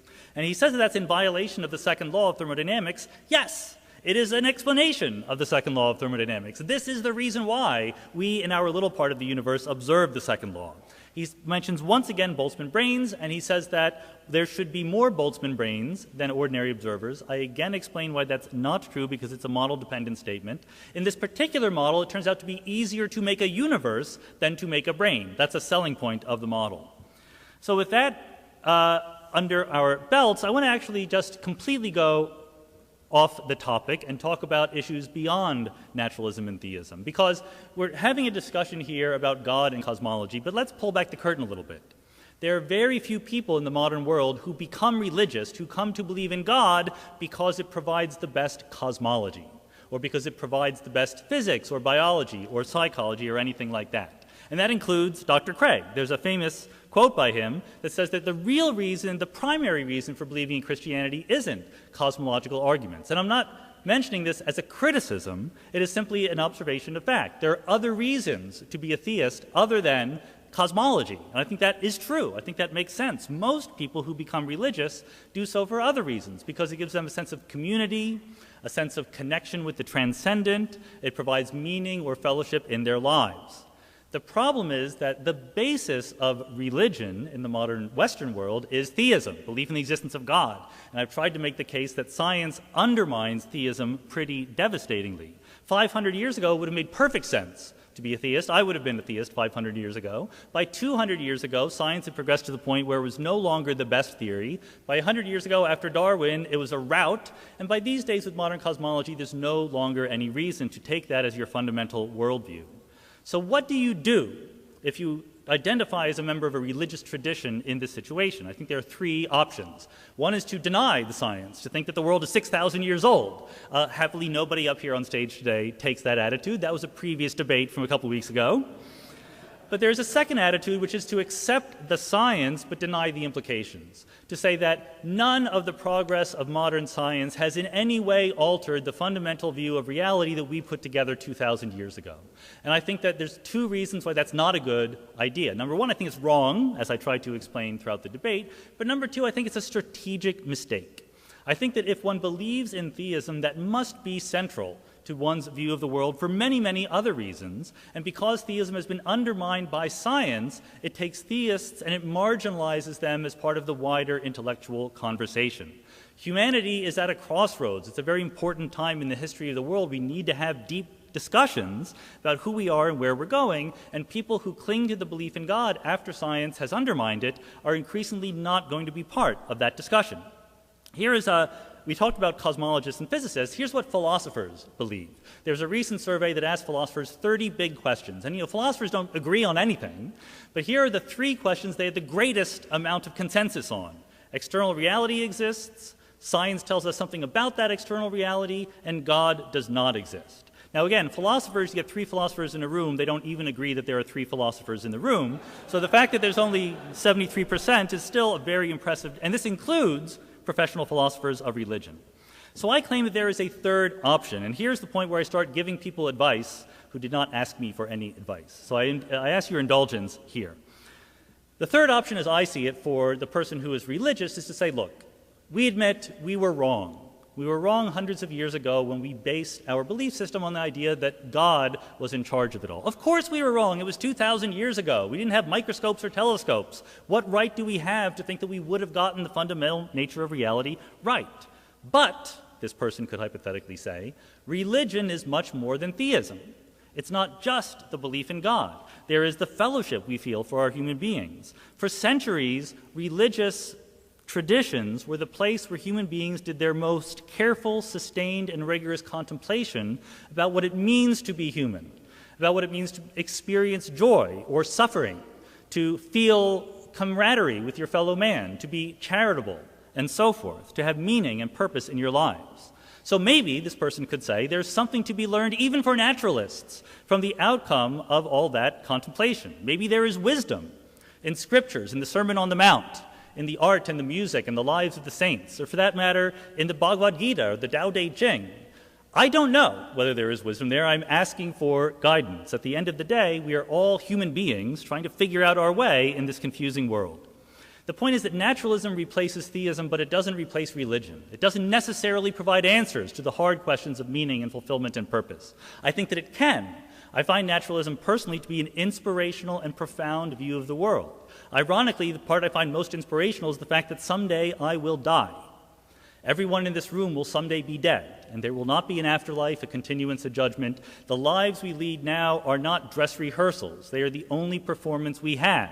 Therefore, what matters is what is here, the people we know and love, the lives we can change, the good we can do for the world. That is all there is, so of course, that is what matters. Another way of putting it is, naturalism has addressed the easy questions, the basic physical features of how the world works. But there are hard questions of meaning and purpose and fulfillment yet to be answered.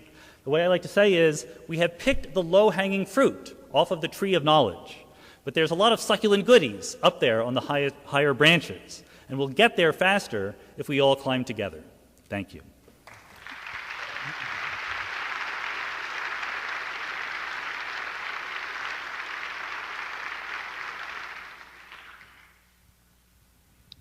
Let's give them both another hand.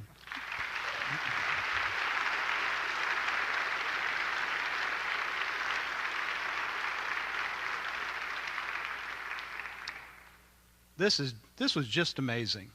And the one thing I'm amazed by is that there are great disagreements about time, but both of them stayed on time. And so thanks, guys. And come on up to the podiums. Let me explain how this is going to work, and I need to get my notes here. My wife gets very nervous when it's just my stream of consciousness working. We have a microphone in each aisle for questions. The aisle over here on Sean's side is for questions for Sean Carroll. The aisle over here by Bill's side is for questions for Bill Craig. And we're going to alternate from one to the other, and we'll have an even number of questions. All right? When a question is asked to Sean, Sean will have 2 minutes to answer, and if Bill wants to respond, he'll have up to 1 minute. And vice versa. When a question is asked to Bill, he has up to 2 minutes to answer, and Sean has up to 1 minute. And then let me give some instructions to those who are asking questions. Number one, state your question in a hurry. Like 20 seconds, okay? Number two, make sure that it's a real question.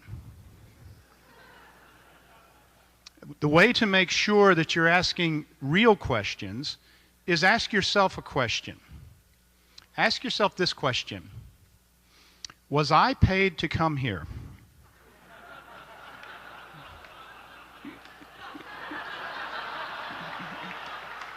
Exactly. If you were not paid to come here, then you are welcome to ask a question, but you are not invited to lecture. So make sure it's a real question. Second, ask yourself this question: will everyone benefit from hearing this question? Is it a question that's going to shed light, to get at more truth? Is it more akin to some interesting thoughts you had one night after your third highball? You've heard it said there is no such thing as a stupid question. That's not true. That's a stupid saying. And my last instruction would be, you only get one question. When you ask your question, step away from the microphone. No follow-ups unless Sean or Bill ask you for, if they don't understand what you're asking and they ask you a question, then you can clarify it. So we can get more questions in and everyone will be happier. So come to the microphones now and we will begin. One other thing. Here at the Greer Herd Forum, we follow Robert's rules. My name is Robert. I make the rules. So. All right. Hey, Dr. Carroll, how are you doing? Thank you for being here tonight, sir. In your polemic tonight on theism, you said something like, look, if you have a fully explainable model, why do you keep looking for something else to add? Okay? Now, my question is something like this. If you took as a metaphor for the universe, say that we have a complete and entire physical explanation for the existence of the jet engine. You know, we can talk about internal combustion, all the things that go into making it and so forth. But does that complete knowledge mean that Frank Whittle didn't exist? Does a fully accurate mathematical model make this so? My question is this exactly. Isn't this a category mistake to assume that it does? Namely that law and mechanism does away with personal agency. Great. This is being recorded. I don't need to repeat the question, right? So his question got onto the tape. Okay. Yeah, so that's a very good question, and I think the answer is the universe is different than things inside the universe. As I tried to explain, there's a reason why there are reasons why. There are reasons why in our everyday life it is perfectly correct to speak a language of causation and explanation and invention and creation. And when you look carefully at what those reasons are, they don't apply to the universe. The universe isn't part of a bigger structure in which there are patterns, evolution laws, arrows of time, expectations for what should happen. So a jet engine and the universe are just not very analogous to each other. it seems to me that that's just fantastic to think that the universe could just come into being from non-being, that it just pops into existence. And as I said, if one says that that is possible, then you're confronted with the difficulty, why only universes? It seems to me then that everything and anything would come into being from nothing, because there's nothing about nothing that could make it discriminate between universes and anything else. So it seems to me that this is a difference without a difference. I would say that the condition that applies to the universe that makes the causal principle relevant would be its beginning to exist. If a horse begins to exist, there's got to be a cause for that. If a building begins to exist, there's got to be a cause for that. Similarly, if the universe begins to exist, there needs to be a cause for that. And in that respect, the conditions for the causal principle do apply. Sorry, I'm over time. Dr. Craig, what would you say to a Thomist, a follower of Thomas Aquinas, who says, I have good arguments for God, such as Aquinas' 5 ways, that are based on indubitable metaphysical principles? It would be imprudent to advance a theistic argument that rests, even partly, on modern science, since science can change, and if some theistic argument loses face as science changes, so does theism. Dr. Craig, what about this charge of imprudence from the Thomist? Yes, I would say that Thomas Aquinas' own metaphysical principles are highly dubious and in doubt, and that therefore I have little confidence that his arguments are, as he claimed, demonstrations. Aquinas was familiar with the Kalam cosmological argument. This is a very ancient argument, and he was aware of the Muslim medieval thinkers who championed it. And Aquinas said, if the universe did begin to exist, then clearly there had to be a cause of the beginning and of motion. But he thought you couldn't prove with demonstrative certainty that the universe did begin to exist. Of course, they had none of the modern empirical evidence. But I'm persuaded, and I think Aquinas would agree, that the philosophical arguments for the beginning were good probability arguments, even if they weren't mathematical demonstrations. So I think Aquinas simply raised the bar too high for what constitutes a good argument for God's existence. We don't need to have certainty or mathematical demonstrability. All we need to do is to offer arguments that are logically valid, have true premises, and the premises are more plausibly true than not. And if that's right, then that's a good argument for the conclusion. And I think we've got such arguments today, and we shouldn't be preoccupied with Aquinas' concern for metaphysical or mathematical demonstration. One of the architects of the Big Bang model was Georges Lemaitre, who was a Belgian physicist, mathematical physicist, MIT and Harvard graduate, and also a Jesuit priest.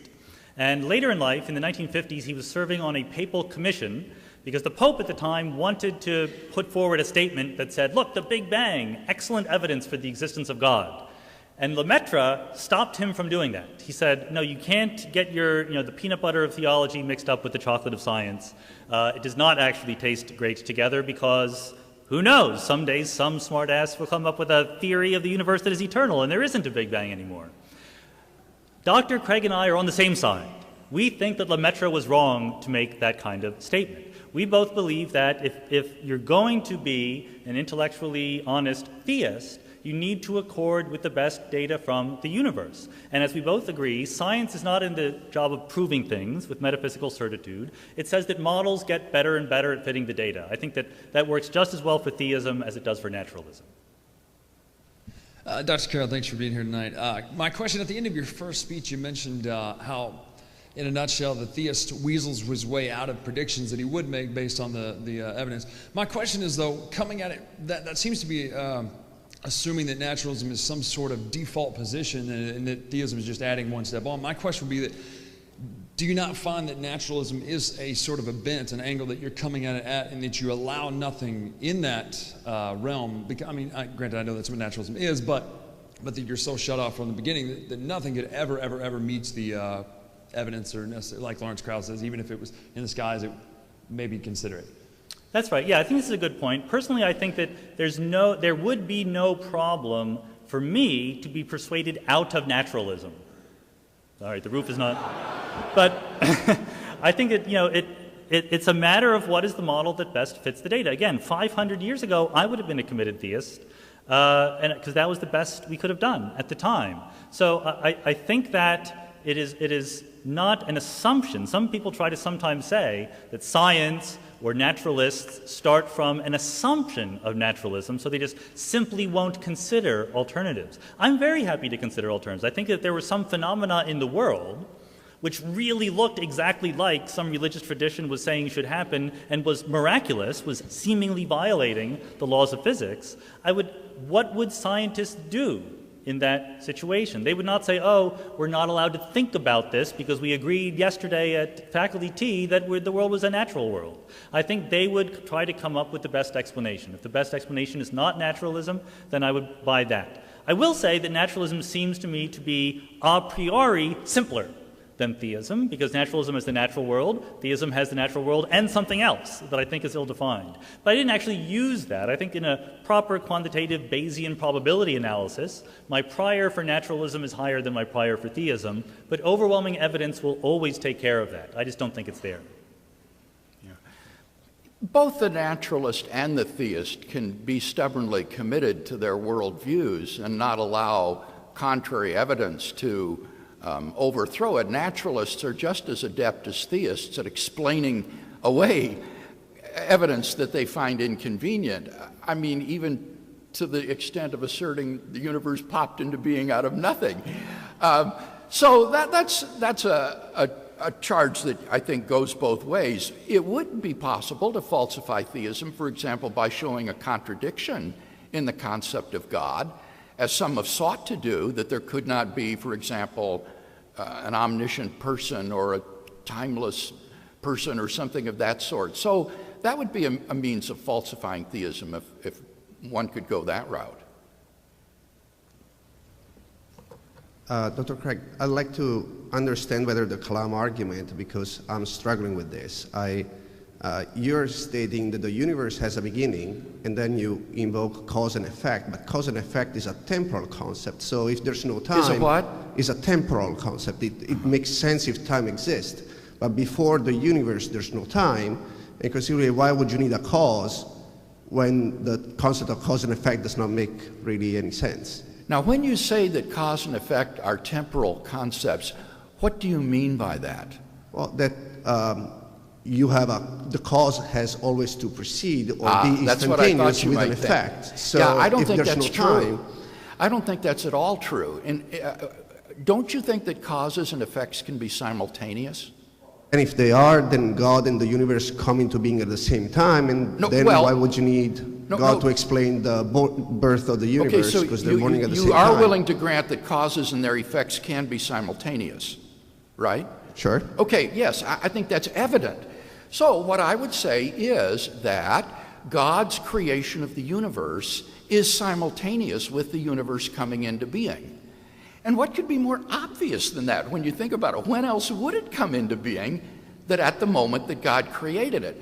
So my own studied view of God's relationship to time, which is a terribly interesting subject, is that God is timeless without creation, and he is in time from the moment of creation on. The exercise of causal power by which God brings the universe into being marks God's entrance, as it were, into time in virtue of his causal relationship with the effect that he brings about. So I don't think causes do need to precede their effects temporally. They can be simultaneous with them. And in the case of creation, I would say the universe comes into being at t=0, and that is the same moment at which God causes the universe to come into being. I'm pretty sure nobody cares about my opinion about God's atemporality, so I will use this as an excuse to reiterate my objection to the language of coming into existence or popping into existence. That is not what the universe does, even in models where the universe has a beginning, a first moment. Because the verb popping, the verb to pop, has a temporal connotation, is the word I'm looking for. It sounds as if you waited a while and then pop, there was the universe. But that's exactly wrong. The correct statement is that there are models that are complete and consistent in which there's a first moment of time. That is not the same as to say that there was some process by which the universe popped into being. That's yet another difference between the universe and things inside the universe. Dr. Carroll, you've said in prior talks that in the laws of physics that we observe today, there's no room for free will. I'd like to know, I grant that I consider you to be a rational, critical thinker. So how do you reconcile critical thinking if at the same time you believe you don't have the free will to choose between true and false premises and valid and invalid logic? If those choices are made for you, how is anything anybody says not immediately irrational? I know I'm in trouble when someone says, I consider you to be a rational thinker before they ask me the question.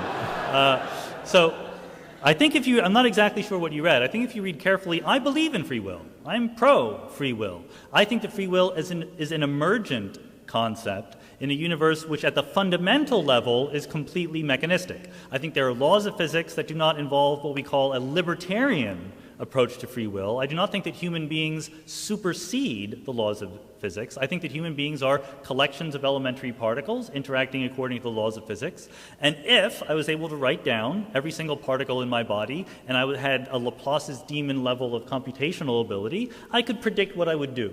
But I don't have any of that. I don't have the information, the microstate of my quantum mechanical wave function. And therefore, the vocabulary I use to describe myself is as a human being making choices according to rational principles. And I think that it is absolutely legitimate in that framework to say free will is real. It is the most I ever wrote on free will was a short blog post called "Free Will is as Real as Baseball." Baseball is nowhere to be found in the fundamental laws of physics. It is a description at a collective level of things that happen in the macroscopic world. That doesn't mean that baseball doesn't exist. It just means it's not there in the fundamental laws. I would say that free will is exactly the same way, so I think there's nothing wrong with using the language of people making choices, people being correct or incorrect. Well, it seems to me that on your view, free will is ultimately illusory because everything we do is determined by what goes on the fundamental level. And therefore, even though I have the illusion of free will, if I could really understand it, I would see that in fact I'm determined to do everything that I do, including believing in determinism, which makes my choice to believe in determinism, it seems to me, irrational, or irrational, I should say. I'm simply determined to believe in determinism. So I don't think it's helpful to talk about free will as an emergent reality when at a fundamental level you're affirming determinism. Then it's freedom only in name and not in reality. And in that case, I think the questioner is right.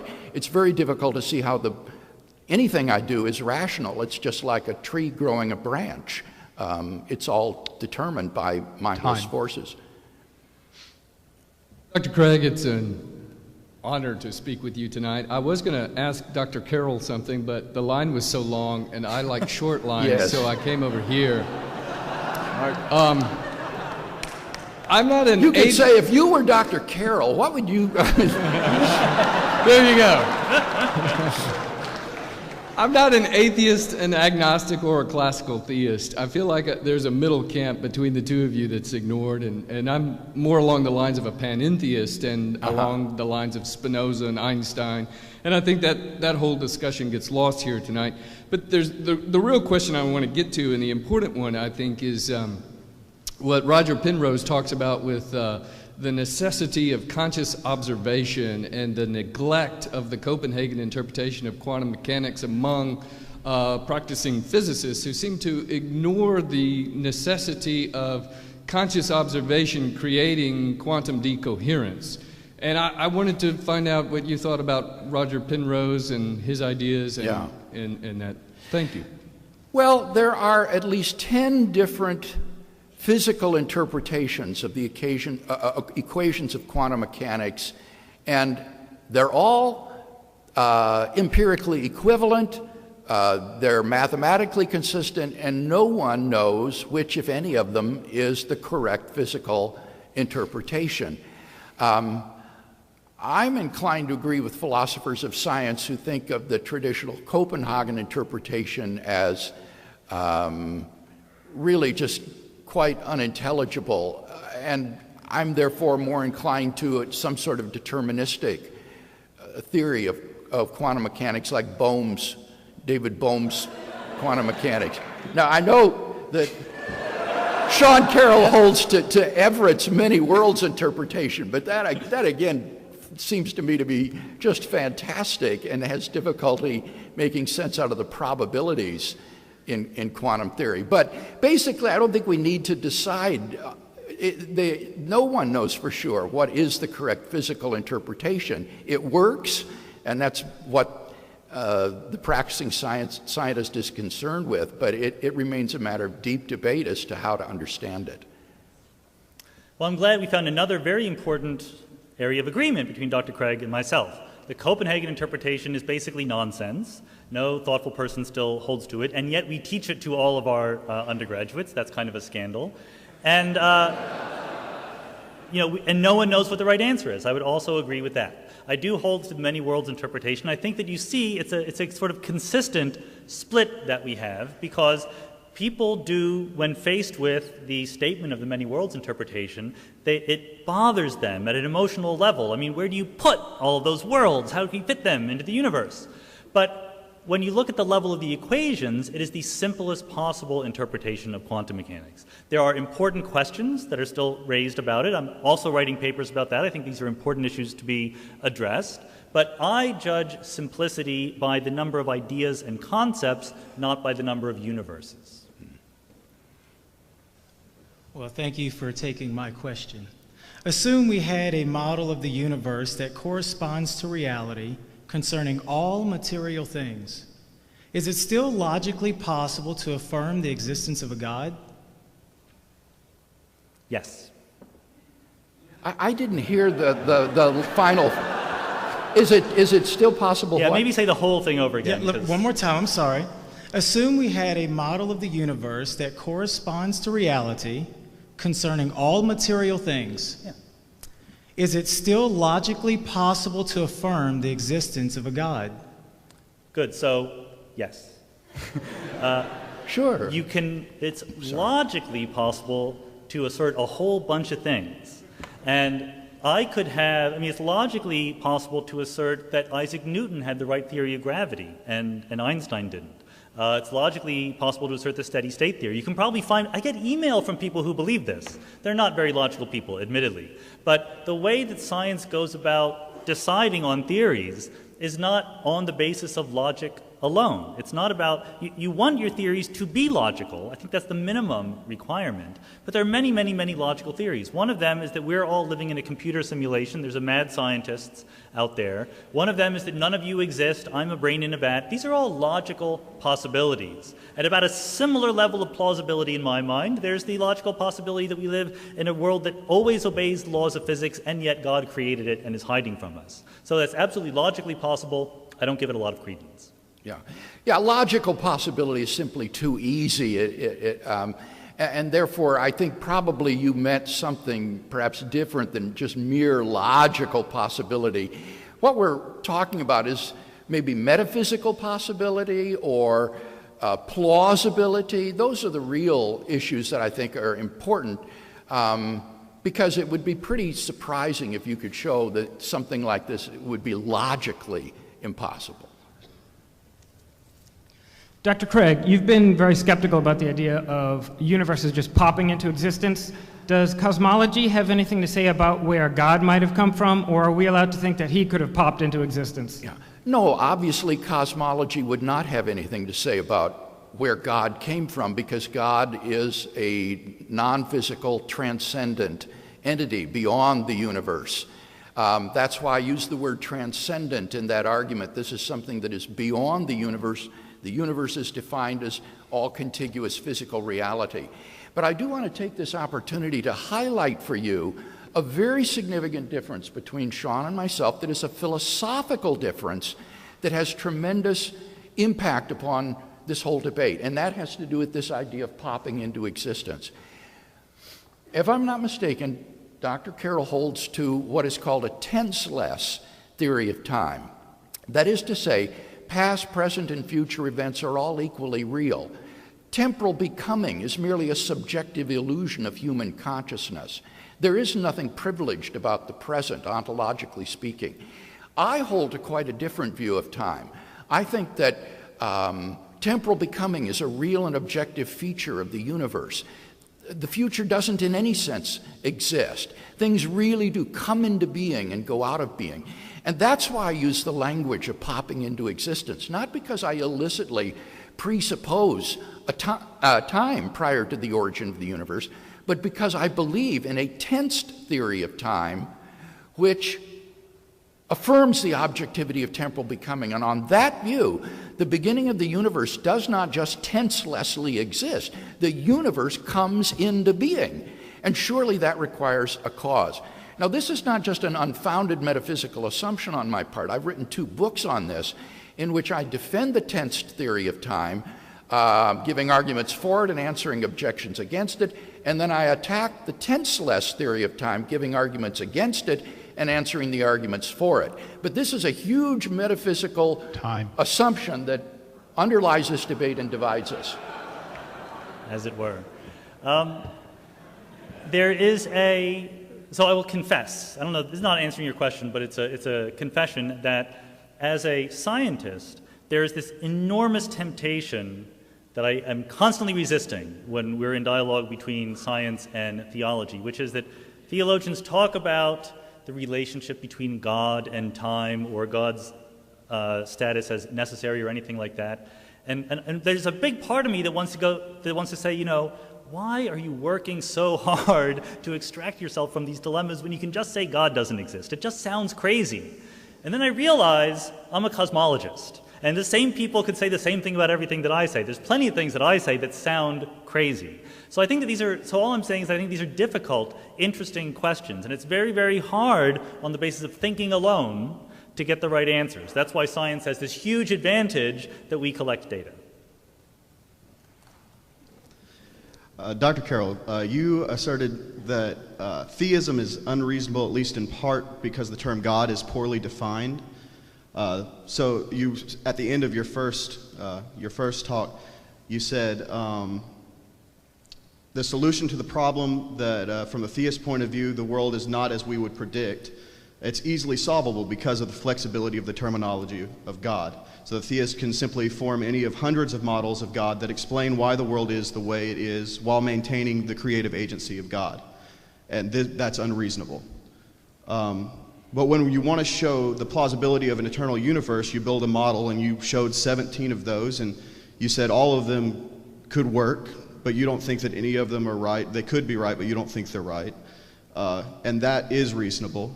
And I'm just wondering if you could clear up for me how that's consistent. Sure, that's fine. I think that there is a difference in principle between the theist trying to use the idea of God to explain all these different aspects of the universe, and the scientist developing many, many mutually inconsistent models and not knowing which one is right until they're developed. I think that with every one of these scientific models, there is an expectation, indeed a demand, that when we understand the model perfectly, it will make absolutely unambiguous, unwriggle-outable of predictions about what the universe is like. I think this is not in principle possible in theism. I think, and different theists probably have different expectations about this, but I think that theists would not claim that once we understand God perfectly, we can predict the mass of the Higgs boson. But a physicist would claim that once we have the correct theory of everything, we will be able to predict the mass of the Higgs boson. I think that's an absolutely crucial distinction. I love this question because in the same way that the scientists develop models of the universe in order to understand it, the theologian does the same thing with respect to God. Different models of God, understanding what he's like. And for Christians, The biblical data concerning God is underdeterminative. There's a great deal of latitude in developing your model or concept of God. For example, one of the classic questions is God timeless, or is he infinite throughout all time? And theologians develop different models of God and time, and then these models are tested. You're tested not by predictivity, but they are tested by their coherence and how well, for example, they would explain how an eternal being could create the universe, or how he could know, for example, tensed facts. I've written a great deal on this, and so you're quite right in saying it's analogous or parallel. Yeah, Dr. Craig, you use the Born-Guth-Blanken theorem to justify an absolute beginning of the universe. I was curious how you would address a point that was brought up about Guth probably holding that the universe, in fact, was eternal. I haven't spoken to him about it. I have spoken with Vilenkin. I think they would agree that the theorem, under this single condition that it states, shows that classical space-time did have to have a beginning, and Guth doesn't dispute that. He says that. Now, when he holds up a little sign saying, I think the universe is probably eternal, that's probably just reflecting a sort of personal preference or skepticism that maybe we'll find a quantum theory or something that will be a non-classical model that will restore the eternality of the universe. That could be his predisposition or his hope or hunch or something of that sort. But in terms of scientific evidence, there's no evidence at all that the universe is beginningless. As Vilenkin said, all of the evidence is on one side of the scale that the universe began to exist, and there are no models of a beginningless universe that are successful. So I don't know exactly what he meant by that, but I think we do know that the implications of the theorem are that any universe model that falls under its single condition will have a beginning to classical space-time. And also I would say that models that don't fall under that condition usually always have other problems as well. And then I argued that this quantum gravity regime that preceded, if there was such a thing that preceded the classical space-time regime, that marked the beginning of the universe if the universe didn't begin at the classical space-time boundary. So I don't think it's the right thing to say that the Born-Guth-Vilenkin theorem says that the classical universe had a beginning. The part of the universe that we can describe using classical space-time had a beginning, just like this room has a beginning. But that says nothing at all about the universe as a whole. Alan Guth does not believe the universe is eternal because it's a hunch or a personal preference. It's because he's a scientist and he's trying to develop models that fit the data. We have puzzles in cosmology. Given his knowledge of the models, he believes the best way forward, the most promising way forward, are the models in which the universe is eternal. He knows that there is a theorem saying that if you obey the rules of quantum mechanics under the assumptions I gave, the universe must be eternal. He knows the early universe had a low entropy, and the best possible explanation we currently have for dynamically explaining that involves an eternal cosmology. This is exactly how scientists work all the time. Dr. Carroll, someone actually got to this question earlier, so just kind of a repeat and maybe have some further comment on it. But suppose there was, a naturalistic model for the universe and everything. What would your rebuttal be for someone who said there is yet a God that still works outside that model? Those might be kind of unfalsifiable, but I would still like to comment on that. Sure. I think that, again, it is absolutely conceivable that, let's go all the way to the extreme. I completely can conceive of a universe that was brought into existence by God, who is omnipotent and so forth, and for whatever reason, God has chosen to be completely invisible and the universe runs by purely naturalistic principles.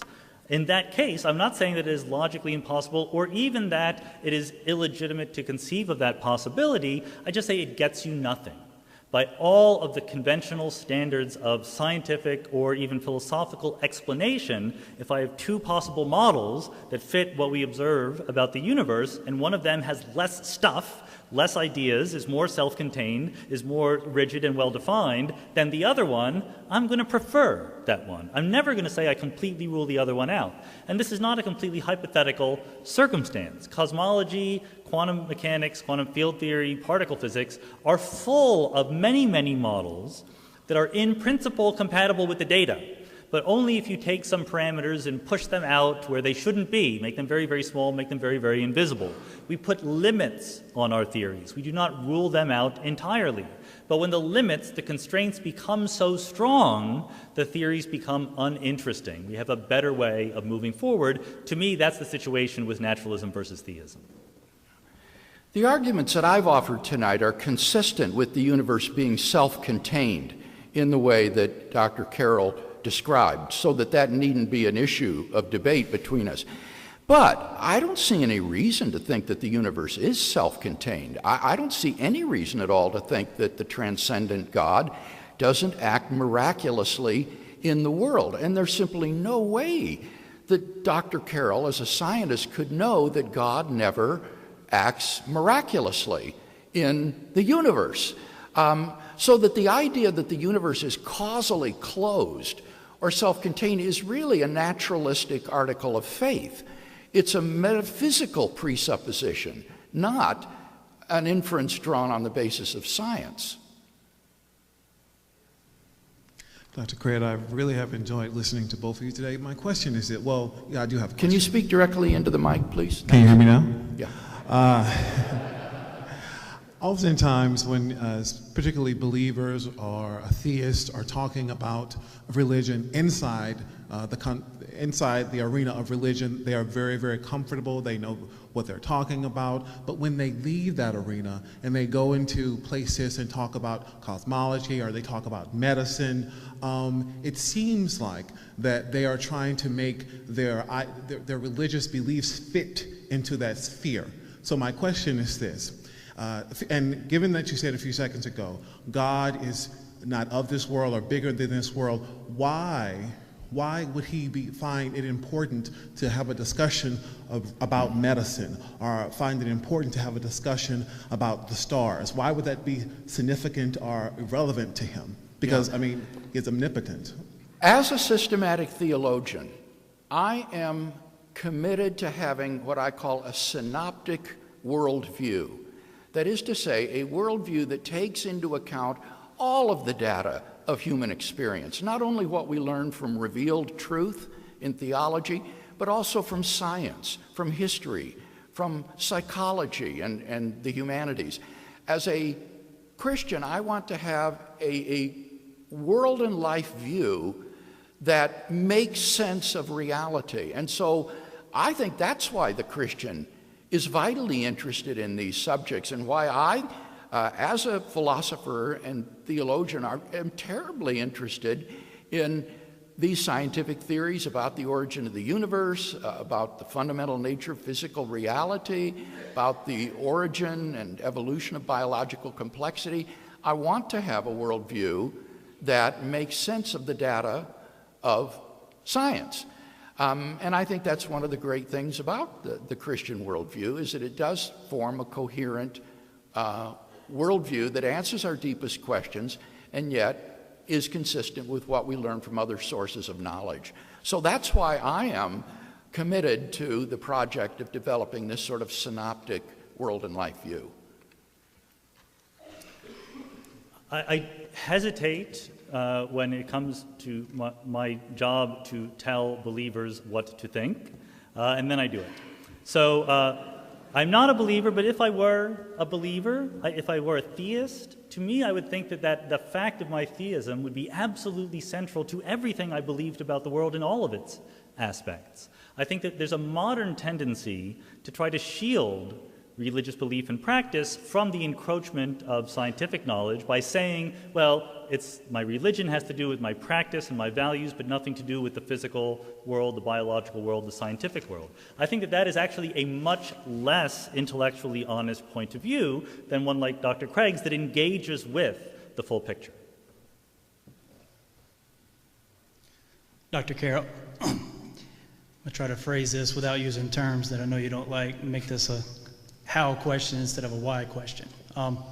If our universe, our observable universe, had a first moment in time, and naturalism is true, then it would seem that we need to explain that with some sort of eternally existing set of conditions, and they would have to be necessary and sufficient to produce the effect, which is our universe coming into being, or having a first moment in time. So the difficulty seems to be that if we have an eternally existing set of causal conditions that are sufficient to produce the effect, why isn't the effect co-eternal with the cause? It seems like that's very problematic, and it seems like the easiest explanation to, or the most plausible explanation to how a universe with a first moment in time could come about is to say that agent causation is where we need to look, that it was a personal agent endowed with freedom of the will who can spontaneously exercise causal powers, bring about new effects. So if that's not true, how is naturalism to provide an explanation for that case? Yeah, I think this is a good question in the sense that this is the kind of issue that tugs at our ability to make sense of these large cosmic questions given our everyday experience with reality. But I will give you a frustrating answer to it by denying your premise. I do not think that if the universe has a first moment in time, that means there is any sort of eternal or pre-existing conditions or rules or laws or anything like that. It simply means that our best and maybe the correct description of the cosmos is one that had a first moment in time. The question is, can that be self-contained in the sense that I'm using it, which is that if I write down the equations and the conditions and so forth that describe a universe with an earliest moment, am I done? Are there questions that I might have about that universe that cannot be answered by that formalism? And I think there's no obstacle whatsoever to coming up with such models. And so I would simply unask the question.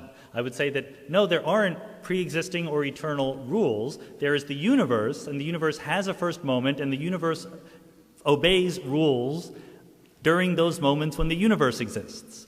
During those moments when the universe does not exist, there are no moments, there is no time, there are no rules. This question is very closely related to the argument that I gave against the quantum gravity regimes being past eternal. Namely, if the causal conditions that are present there are sufficient for the effect, then the effect would have always been there. But if they're not sufficient, then it becomes incomprehensible why they appeared just 13.7 billion years ago.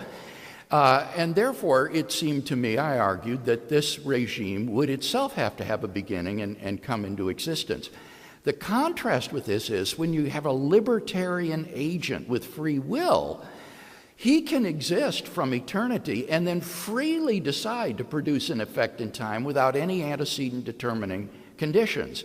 And so in that sense, theism provides, I think, an explanatorily superior account of the origin of the universe because it's got the explanatory power that is vested in an agent with libertarian free will. Time.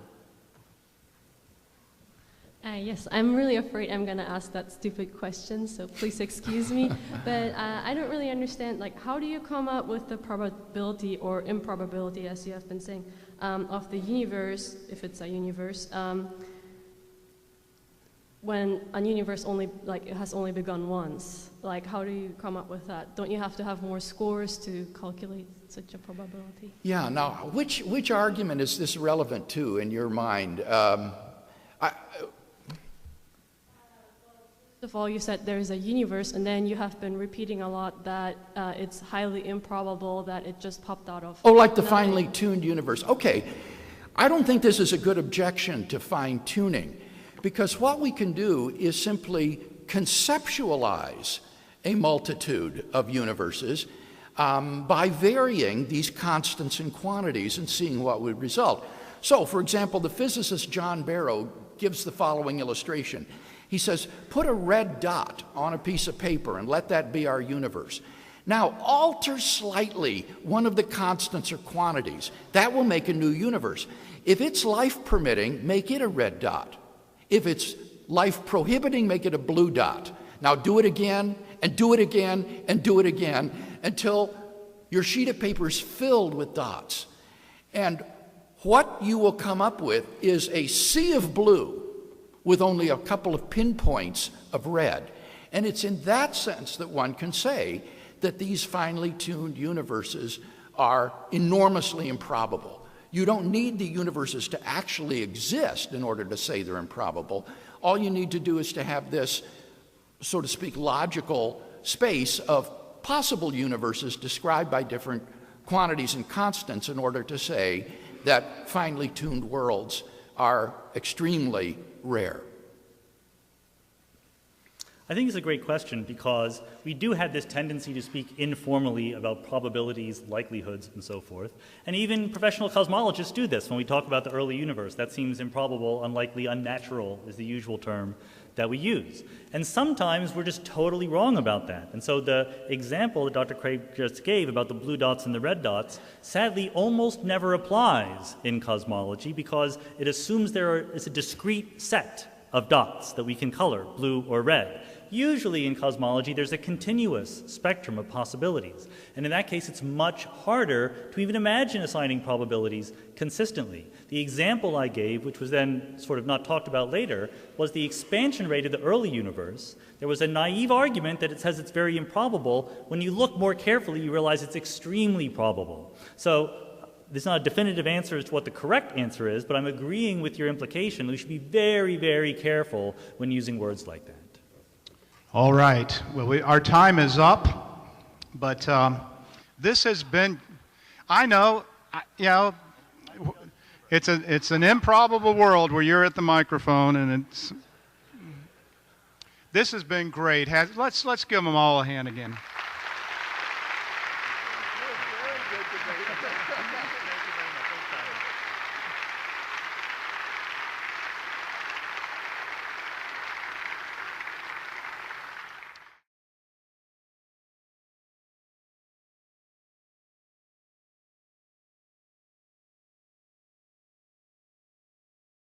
Absolute beginning a finite time ago. Although advances in astrophysical cosmology have forced various revisions in the Standard Model, nothing has called into question its fundamental prediction of the finitude of the past and the beginning of the universe. Indeed, as James Sinclair has shown, the history of 20th century cosmogony has seen a parade of failed theories trying to avert the absolute beginning predicted by the Standard Model. Meanwhile, a series of remarkable singularity theorems has increasingly tightened the loop around empirically tenable cosmogonic models by showing that under more and more generalized conditions, a beginning is inevitable. In 2003, Arvind Borde, Alan Guth, and Alexander Vilenkin were able to show that any universe, which is on average in a state of cosmic expansion throughout its history, cannot be infinite in the past, but must have a beginning. In 2012, Vilenkin showed that cosmogonic models, which do not fall under this condition, including Professor Carroll's own model, fail on other grounds to avert the beginning of the universe. Vilenkin concluded none of these scenarios can actually be past eternal. All the evidence we have says that the universe had a beginning. The Borde-Guth-Vilenkin theorem proves that classical spacetime under a single, very general condition cannot be extended to past infinity, but must reach a boundary at some time in the finite past. Now, either there was something on the other side of that boundary or not. If not, then that boundary is the beginning of the universe. If there was something on the other side, then it will be a non-classical region, described by the yet-to-be-discovered theory of quantum gravity. In that case, Vilenkin says, it will be the beginning of the universe. Think about it. If there is such a non-classical region, then it is not past eternal in the classical sense, but neither can it exist literally timelessly, akin to the way in which philosophers consider abstract objects to be timeless, or theologians take God to be timeless. For this region is in a state of constant flux, which, given the indiscernibility of identicals, is sufficient for time. So even if time as defined in classical physics does not exist at such an era, some sort of time would. But if the quantum gravity era is temporal, it cannot be extended infinitely in time. For such a quantum state is not stable, and its contents. I take it that one is obviously true. Rather, the truly controversial premise is two. Traditional supporters presented philosophical arguments in support of two, which for me constitute its primary warrant. But they're not the subject of tonight's debate. Rather, what's emerged during the 20th century is a remarkable empirical confirmation of the second premise from the evidence of astrophysical cosmogony. Two independent but closely interrelated lines of physical evidence support premise two: evidence from the expansion of the universe and evidence from the second law of thermodynamics. In saying that the cosmogonic evidence confirms two, I am not saying that we are certain that two is true.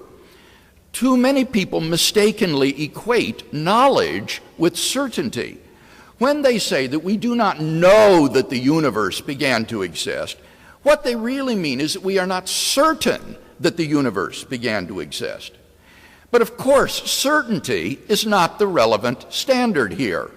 The question is whether two is more plausible in light of the evidence than it's contradictory. Professor Carroll reminds us, science isn't in the business of proving things. Rather, science judges the merits of competing models in terms of their simplicity, clarity, comprehensiveness, and fit to the data. Unsuccessful theories are never disproven, as we can always concoct elaborate schemes to save the phenomena. They just fade away as better theories gain acceptance. Science cannot force you to accept the beginning of the universe. You can always concoct elaborate schemes to explain away the evidence. But those schemes will not fare well in displaying the aforementioned scientific virtues. Even many who have expressed skepticism about premise two admit that it is more plausibly true than not. For example, in my recent dialogue with Lawrence Krauss, he volunteered, "I bet our universe had a beginning, but I am not certain of it. Based on the physics that I know, I'd say it is a more likely possibility." This is to admit precisely what cosmologists like Alexander Vilenkin have contended all along, that the evidence makes it more likely than not that the universe began to exist. Consider first evidence from the expansion of the universe. The standard Big Bang cosmogonic model implies that the universe is not infinite in the past, but had an so it either produced the universe from eternity past or not at all. As Anthony Aguirre and John Kihayas argue, it is very difficult to devise a system, especially a quantum one, that does nothing forever, then evolves.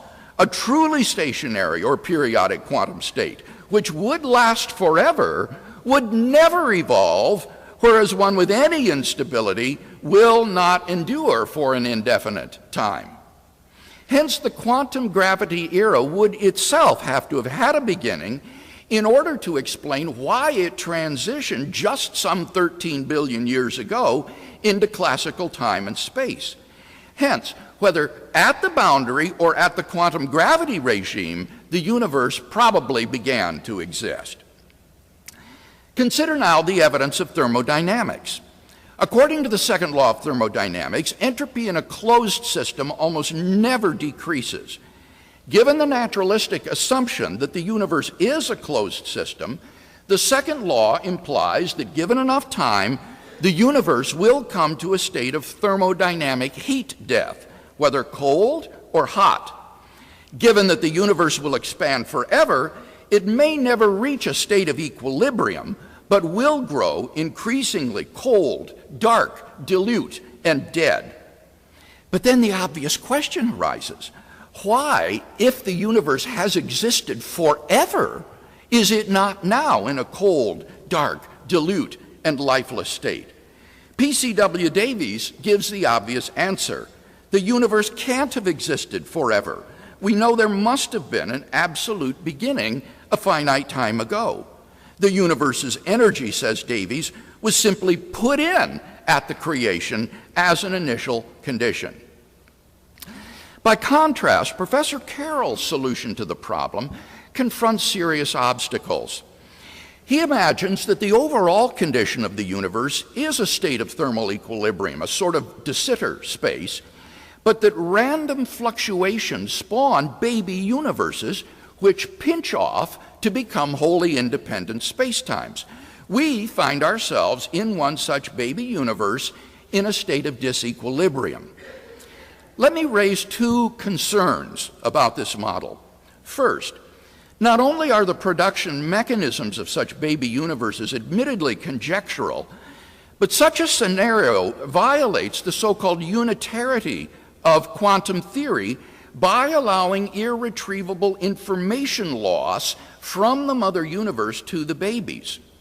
Stephen Hawking, apologizing to science fiction fans everywhere, came to admit, "There is no baby universe branching off. As I once thought, the information remains firmly in our..."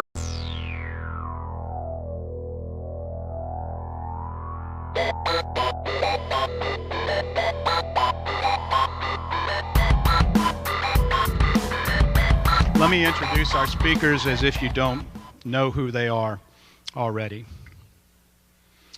William Lane Craig is a research professor of philosophy at Talbot School of Theology in La Mirada, California, and a professor of philosophy at Houston Baptist University. He earned a doctorate in philosophy at the University of Birmingham, England, before taking a doctorate in theology from the University of Munich, Germany, where he was for 2 years a fellow of the Alexander von Humboldt Foundation. Prior to his appointment at Talbot, he spent 7 years at the Higher Institute of Philosophy of the Katholieke Universiteit Leuven, Belgium. His research interests include the interface of philosophy of religion and philosophy of space and time. He has authored or edited over 30 books, including The Kalam Cosmological Argument, Theism, Atheism, and Big Bang Cosmology, and Time and the Metaphysics of Relativity. He has published over 150 articles in peer-reviewed professional journals, such as the Journal of Philosophy, British Journal for the Philosophy of Science, International Studies in the Philosophy of Science, Philosophia Naturalis, and Astrophysics and Space Science. He has appeared as a guest on television shows such as 2020, CNN Newsroom, Fox News, and Closer to the Truth. Sean Carroll is a physicist and senior research associate in the Department of Physics at the California Institute of Technology. He received his PhD in astronomy and astrophysics from Harvard University. His research focuses on theoretical physics and cosmology, especially the origin and constituents of the universe. He has contributed to models of interactions between dark matter, dark energy, and ordinary matter, alternative theories of gravity, and the arrow of time. Carroll is the author of From Eternity to Here, The Quest for the Ultimate Theory of Time, Space-Time and Geometry, An Introduction to General Relativity, and The Particle at the End of the Universe. He has been awarded fellowships by the Sloan Foundation, Packard Foundation, and the American Physical Society, and won the 2013 Royal Society Winton Prize for Science Books. He has appeared on TV shows such as The Colbert Report, Through the Wormhole with Morgan Freeman, and Closer to Truth. Welcome our guests as they come to speak to us.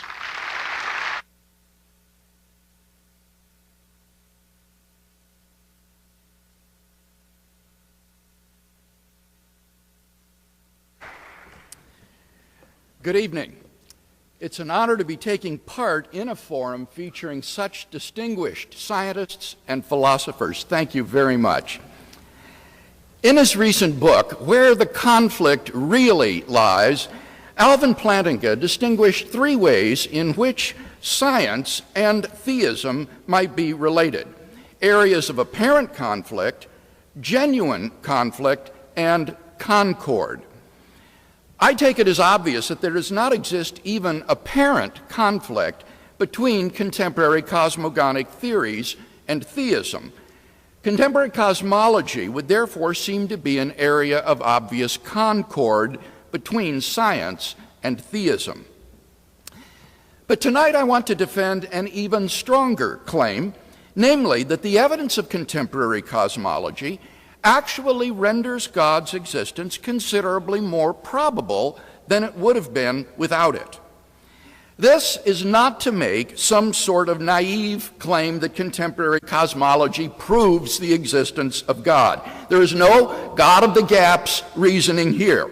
Rather, I'm saying that contemporary cosmology provides significant evidence in support of premises in philosophical arguments for conclusions having theological significance. For example, the key premise in the ancient Kalam cosmological argument that the universe began to exist is a religiously neutral statement which can be found in virtually any textbook on astronomy and astrophysics. It is obviously susceptible to scientific confirmation or disconfirmation on the basis of the evidence. So, to repeat, one is not employing the evidence of contemporary cosmology to prove the proposition that God exists, but to support theologically neutral premises in philosophical arguments for conclusions that have theistic significance. In tonight's discussion, I'll focus on two such arguments: the Kalam cosmological argument from the origin of the universe, and the teleological argument from the fine-tuning of the universe. Consider first the Kalam cosmological argument. 1. If the universe began to exist, then there is a transcendent cause which brought the universe into existence. 2. The universe began to exist. 3. Therefore, there is a transcendent cause which brought the universe into existence. By the universe, I mean that reality which is studied by contemporary cosmology. That is to say, all contiguous physical reality which currently takes the form of space-time